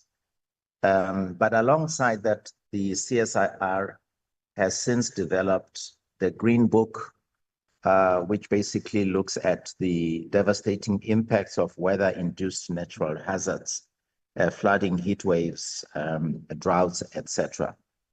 While I agree with the DG that acts of God cannot be controlled, but in the same way that the Japanese have since adapted to their very volatile seismic movements and the monsoons, etc. What I want to know, Chair, is does the DG and the DM, do they think that the content of the Green Book has been thoroughly workshopped within the department together with municipalities and other forums at district level, provincial level, even at national level, focusing specifically on disasters? And one recognizes that resources are short or limited. But I thought perhaps that, this is something that I've not really had the comfort of appreciating as far as the involvement of the department and actioning the content of the Green Book, just as it has done with the Red Book of the CSIR. Just in conclusion, Chairperson, in the many years of my activism, I've also come to realize that petulant and scurrilous actions do not equate to militancy and critical thinking. So I agree with Honorable Gamede. We must be very tolerant of each other. And in this committee, we have developed the knack to be tolerant of each other.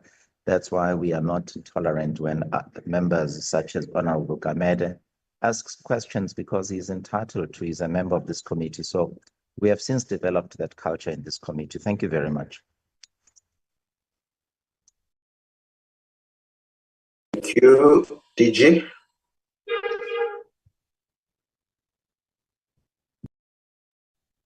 Chairperson, thank you very much. Chair, I think I can acknowledge that the Red Book was thoroughly workshopped and incorporated and assimilated in the way of working for our policy branch. And indeed, from design and planning, each time metros and cities are bringing mega projects to us. And each time they are suggesting that they want to have a mega cities and mega programs of housing development or human settlement development. We measure the planning and the design of these cities and the so-called smart cities vis-a-vis the Red Book. Have we done the similar thorough workshopping and assessment of the Green Book relative to the disasters as they are occurring? I think, yes, we have, to the extent of the officials in the emergency housing area of our thing and the area of policy. But we haven't done a thorough across the board on the Green Book as we are supposed to. It is the certain modules of the Green Book that we have assimilated fully in as far as the approval processes that we bring forth. But the question was whether right through the department have we fully assimilated the Green Book in as far as the disaster management and response is concerned.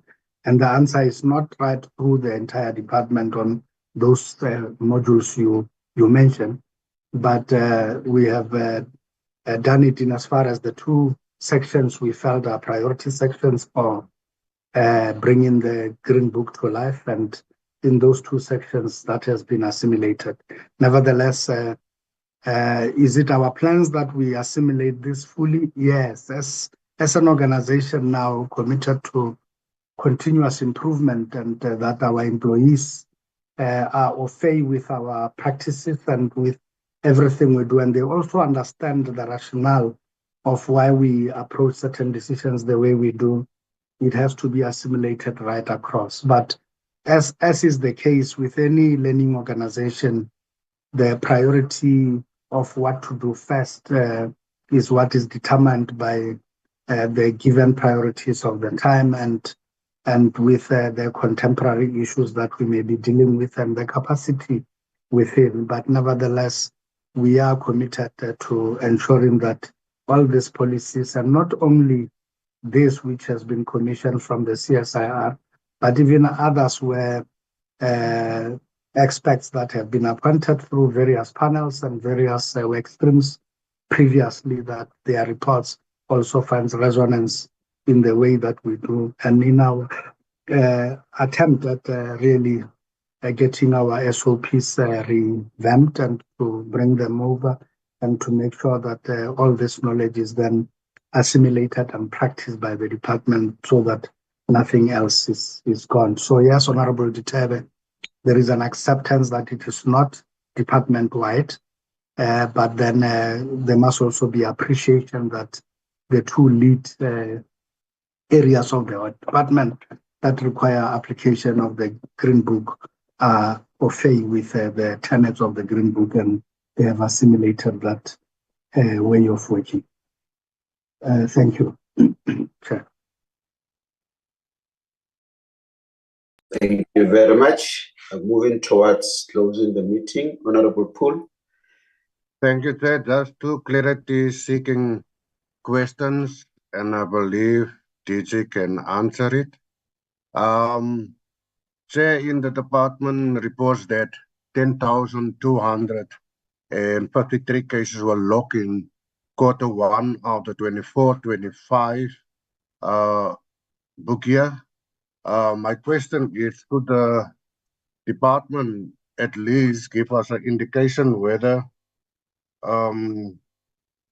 these cases are locked in the affected provinces, or if there is unreported cases? Furthermore, of the 10,000 plus reported cases, how many have been fully resolved to date? And what is the number of outstanding or unresolved intervention, if there is? In Q2, second question, in Q2 of 24-25, there appears to be no assessment conducted by the NHBRC and others. Can the department clarify the reasons for the omission and whether this has impacted the delivery of emergency housing in flood areas. Thank you, Chair. Thank you, DG.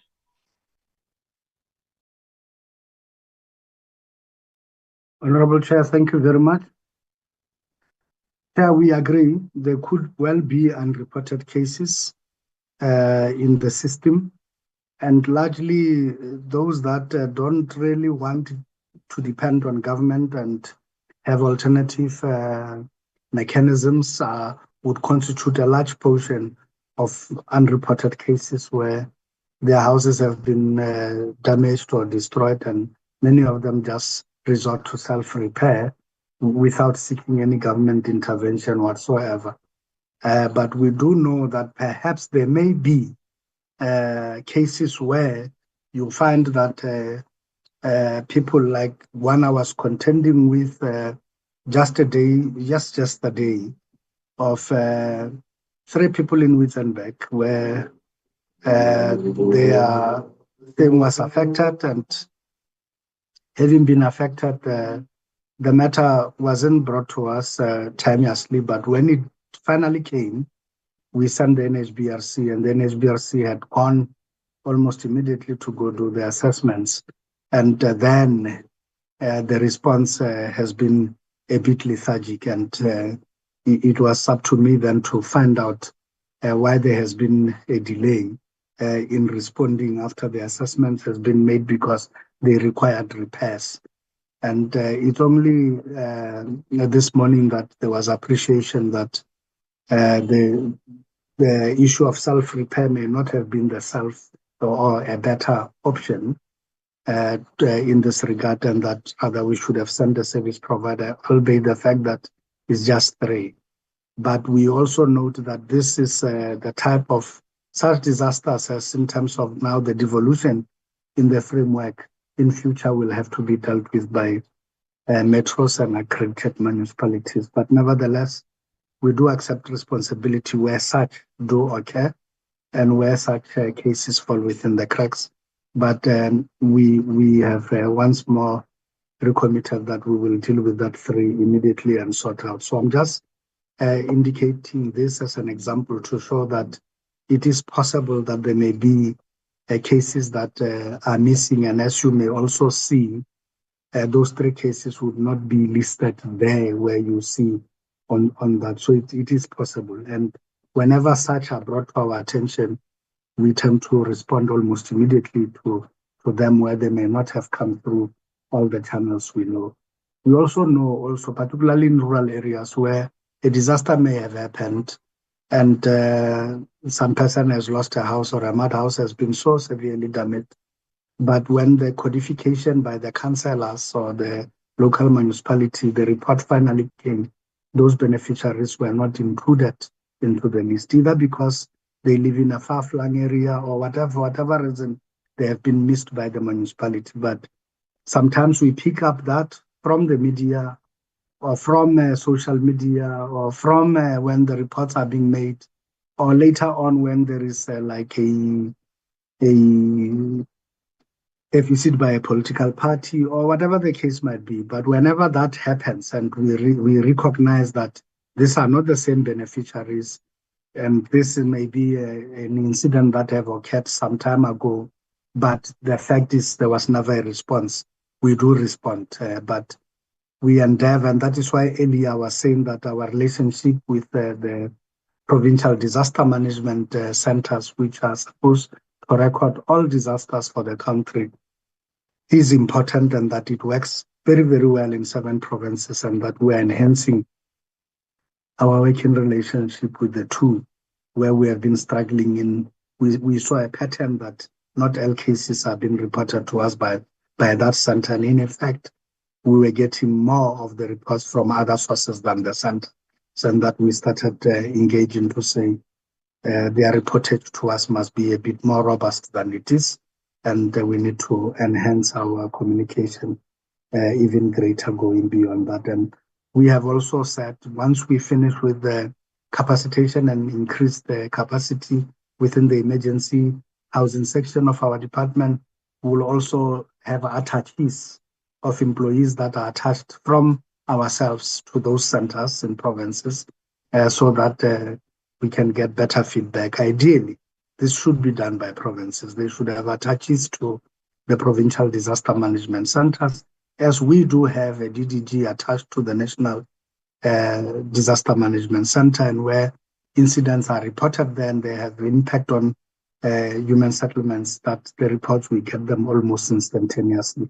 And within 24 hours, we have already prepared a report for our minister to be aware of what is happening.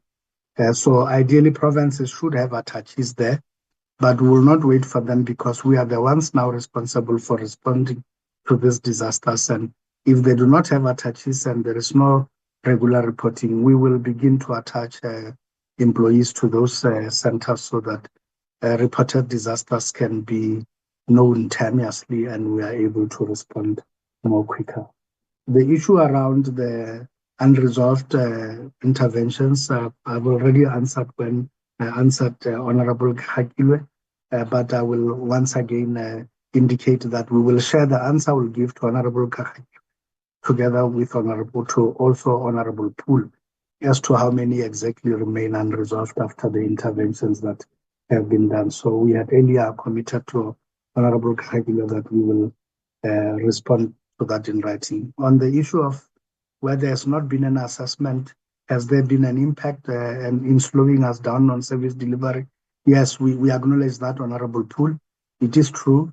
Where the assessments are slow and the reports are slow to come through, our hands are largely tied because we will sit with serious audit queries from the AG if we went ahead without those assessments having been done, because the SOP indicates that the assessments are done first and then our response and intervention follows those assessments and are based on the requirements and recommendation as per the assessment.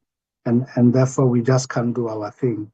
It will raise a serious issue in terms of audit queries. And yes, where they are very slow and the assessments are not being done, they have an impact on us. And that is why earlier on, when I was answering Honorable Khakilwe, I had indicated that we had since started engaging strongly with the NHBRC and also going to the extent of directing that they ring-fence capacity for this assessment and that they do that. I also had a follow-up engagement with the CEO of the NHBRC, or the acting CEO of the NHBRC yesterday, just to remind them on a number of aspects, including this one, as to how far they have gone and whether they are in a position. And she did indicate that at their last HR committee meeting or board committee meeting, the matter was ventilated. And even yesterday, we had the opportunity to discuss also with the chair and the chair of the HR committee and the board on the possibility of further expansion and also on the sustainability strategy, including the support that they give to disaster management in this regard. So we are at it, at trying to address that deficiency, Honorable Pool, that you see. But yes, we acknowledge directly that it does have an impact. Thank you very much, Chair. Thank you. The last hand, Honorable Abada. Thank you, Chair. I just got a comment, just a few comments. I'm largely covered by everybody. It's just, it's unacceptable that in 2025, flood victims are still sleeping in churches, tents, and school halls months after disasters struck. This reflects failure, not coordination. The department's repeated call for intergovernmental collaboration cannot be a substitute for accountability. Coordination must come with consequences for incompetence. And emergency housing cannot be an afterthought. Climate disasters are now predictable, and this department must stop treating emergencies like surprises. So, we need to start taking accountability, and we need to start, again, I come back to the dignity of our people. So, can we, just at least try. And I know that finances play a huge part in all of this, but, we can't wait for a disaster and then want to assist and do what needs to be done. So that's just my contribution for this. Thank you, Chair, and thank you to everybody. And apologies, I didn't greet everybody earlier on. And thank everybody for the presentations as well. So thank you, and good afternoon to everybody, and goodbye, I suppose, as well. Thank you, Chair. Thank you very much. At least now you are talking to us. You are no longer talking to us sleeping. We can see you are awake. Sorry, Chair. Sorry, Chair. Okay, DG. Chair, thank you very much. And thanks to Honorable Abada for raising discomforts. I think they are noted. Chair, I need to hasten to indicate that we have been at it with this matter.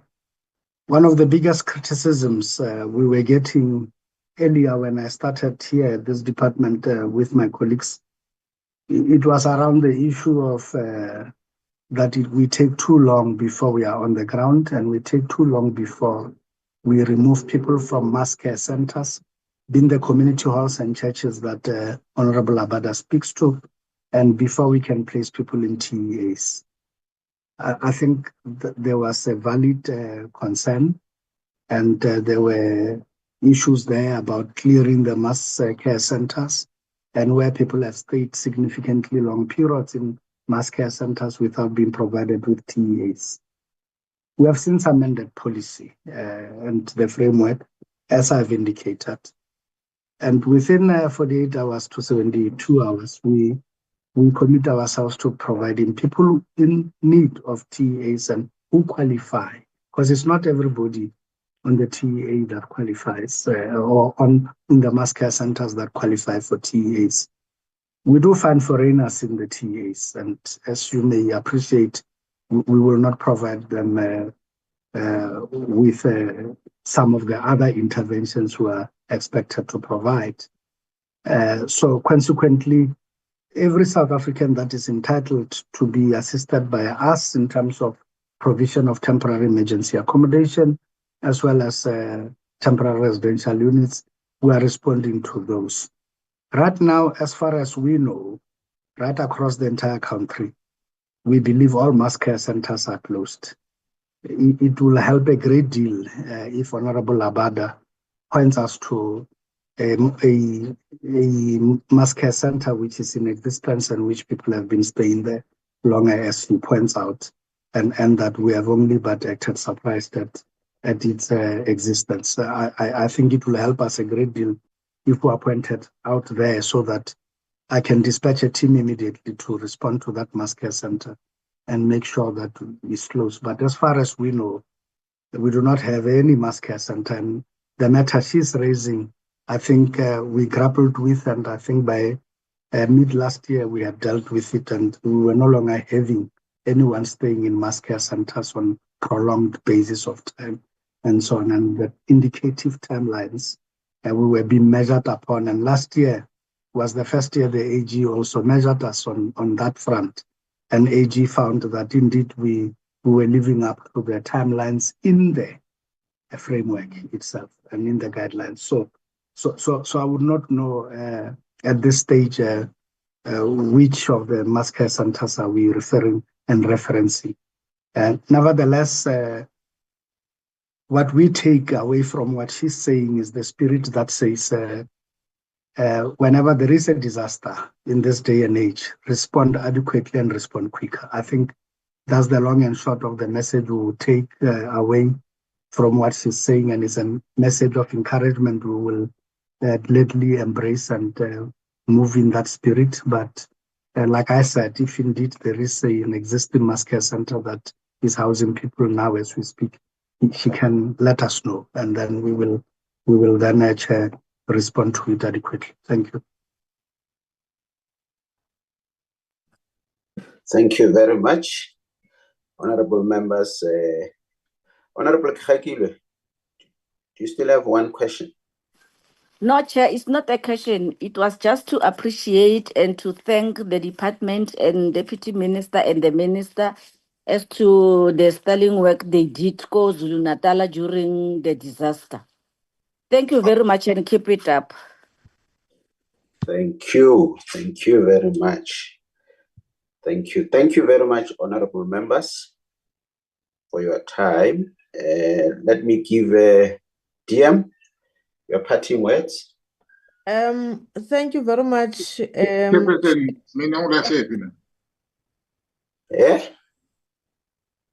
Honorable Stolle, what's that? No, you are not here. I don't see your hand. Sorry. No, I didn't see your hand. Come in before the DM. Thank you, Honorable Chairperson. I think, Honorable Chairperson, we have to check your screen. No, I'm on my screen. I'm on my screen. You are in the dark now. You see, we can't see you. In the dark again, what is wrong with this thing? And you are wearing a suit and we can't see you. Continue. Okay, thank you, Honorable Chairperson. Thank you, Honorable Chairperson. First of all, I want to thank the department and the DM and the officials for the work well done. But only two things that, Honorable Chairperson, I want to emphasize on them. The issue of slow pace or by assessment by NHBRC, because if you can check the figures, the affected people that were affected is about 25,224, but the assessment was only for 6,405. It means that they are very slow on the issue of assessing because it affects the impact of service delivery. If that, Honorable Chairperson, can be fast tracked. And the other one, Honorable Chairperson, is the issue of asbestos. Because the asbestos is the time bombing, Honorable Chairperson, but we don't know when it's going to happen, because most of our country have been affected by asbestos. Most of our old houses are being affected by asbestos. It means the houses with asbestos be built on that time, during apartheid times, is going to be a big challenge in future, because we focus on former settlement, we focus on mud houses, but the issue of asbestos, Honorable Chairperson, they need to be before on that one, because it is very dangerous. And the last one, Honorable Chairperson, is the issue of intergovernmental cooperations. You see, the IGR is actually they're supposed to have a team that deal with the issue of the floods, because it happened at any time. So now, if they don't have an intergovernmentally collaborations and intergovernmentally sittings and intergovernmentally teams, it will actually create a lot of challenges within the department. Thank you very much, Honorable Chairperson. Thank you very much for the presentation. Thank you very much. And thanks from all members for your compliments. I think they're saying DG, Deputy Minister, Minister, and everybody.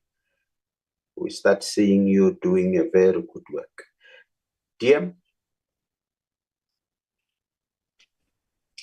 Thank you very much, Chairperson of the Portfolio Committee and the honorable members for their constructive contributions.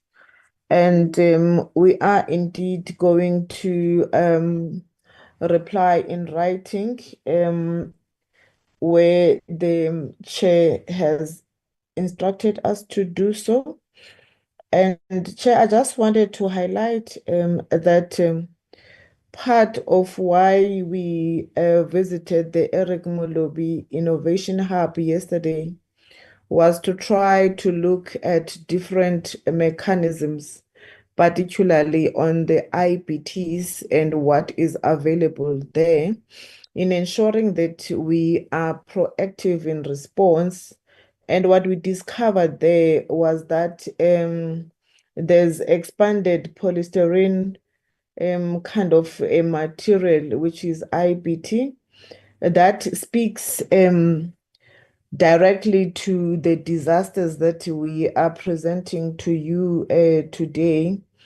It is some kind of a material that can also detect changes in environmental conditions, such as seismic activities, weather patterns, and structural integrity. And somehow it will some sort of kind of resist the disasters, and the early warning signs that the systems presents is what can also assist us, because it can alert people to potential disasters such as floods and wildfires.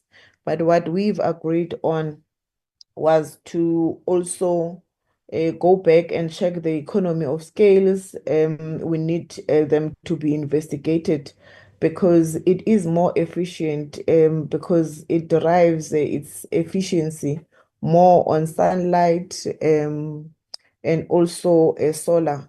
So we believe that with the IPTs, we'll be able to address many challenges that we are presenting, and some that are also raised by the honorable members today in this meeting, and also to reduce the amount of spending that we incur on one beneficiary, a chairperson, where when a person is affected by disaster, you move the person to a TEA. From a TEA, you must make sure that there's a TRU for the same beneficiary, and ultimately a beneficiary must have a formal structure. So that cost, we believe that if we can venture into the IPTs and make sure that we are aggressive on social facilitation, so that the communities get to understand the importance and how the world has evolved, and that we can be able to help them, is what we are looking at, futuristic, so that we're able to address some of the issues that are raised here. So that's why earlier on, Mo was urging the portfolio committee to perhaps find time to visit this innovation hub that will also educate all of us, as we were educated also yesterday, about these alternative technologies that we're looking at. And also, Chair, as my parting shot, in your opening remarks, I did not hear you congratulating the Kaizer Chiefs for winning the Nedbank trophy. And I think it's important, because there was also a statement in the House. Kaizer Chiefs becomes, or it is the only largest football club in the country that also is focusing on building young people, and their development has produced many stars for our country that we've seen in the international platforms, people like Ruha Debent and the likes. And thank you very much, Chairperson Amakosa Jabulile. Thank you very much, DM. My apologies. We congratulate the Kaizer Chiefs. I could see that they've been hungry for quite some time. That's why the whole country was jubilating. You see, others, when they are used to winning, when they win, they don't necessarily become excited. But when we are used to losing, they become excited. Thank you, Honorable But they lost. Chair, on a point of order, Chair. Yes, Honorable. Yeah, no, Chair. Chair, you ought to congratulate Kaizer Chiefs without conditions, unconditionally. So those things of but no, Chair. Just congratulations, and you ended that, Chair. Thank you very much. There's only one chairperson in this committee, and I want to thank you for attending, especially yourself. Every time I want to call upon you, every time you have an opportunity to attend our meetings, come and attend. We will learn a lot from you, but you will also understand our culture as a portfolio committee. This is a portfolio committee on human settlement. It is not like any other portfolio committee. That's why we live like brothers and sisters in this committee. We tolerate each other and so on. So we want to thank you for your contribution, you in particular, because I think it's for the first time you attend our meetings, but you made valuable contributions. Thanks very much to all portfolio committee members for your contributions. Thanks very much, DM and your team. Thanks very much, DG and your team. The committee members have shown that they are starting to be convinced of your performance, and we think you are moving in the right direction. Sometimes when you deal with these issues of emergency or other things that need agenda attention, please use your public entities, because they can act faster than we can do in the departments. Secretary, if you can take the recommendation for the DM and see whether we can slot it in when we go to Gauteng to meet board members, whether we can't slot in the Eric Mulovi Innovation Hub. And there's also something that is pending, which we must visit, I think either from SHRA or PPRA.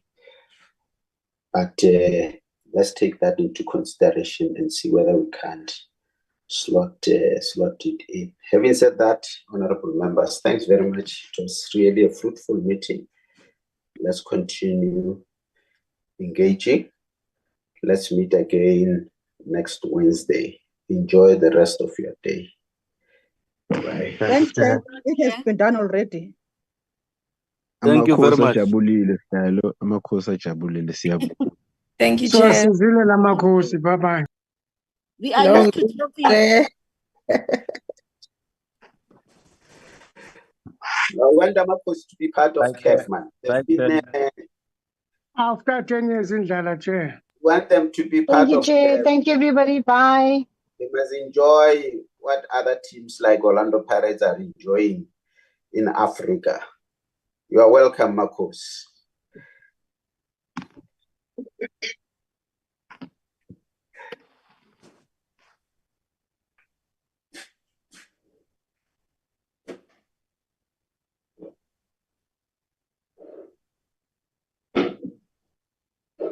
Meeting is adjourned. Meeting adjourned. In 600 meters, use any lane to turn slightly right onto Roland Street. Hi, Chair. Hi, Chair. Hi, how are you? I'm good, Chair. Thanks. And yourself, Chair? I'm good. Where were you hibernating? I'm at home. Any lane to turn slightly right onto Roland Street. At work yesterday. Chair, please don't forget that memo for those people. Continue on Roland Street for 800 meters. Wanted to find out, yes. Oh, thanks very much. I'll look at it. Thanks for reminding me. All right, Chair. Thanks very much. Thanks.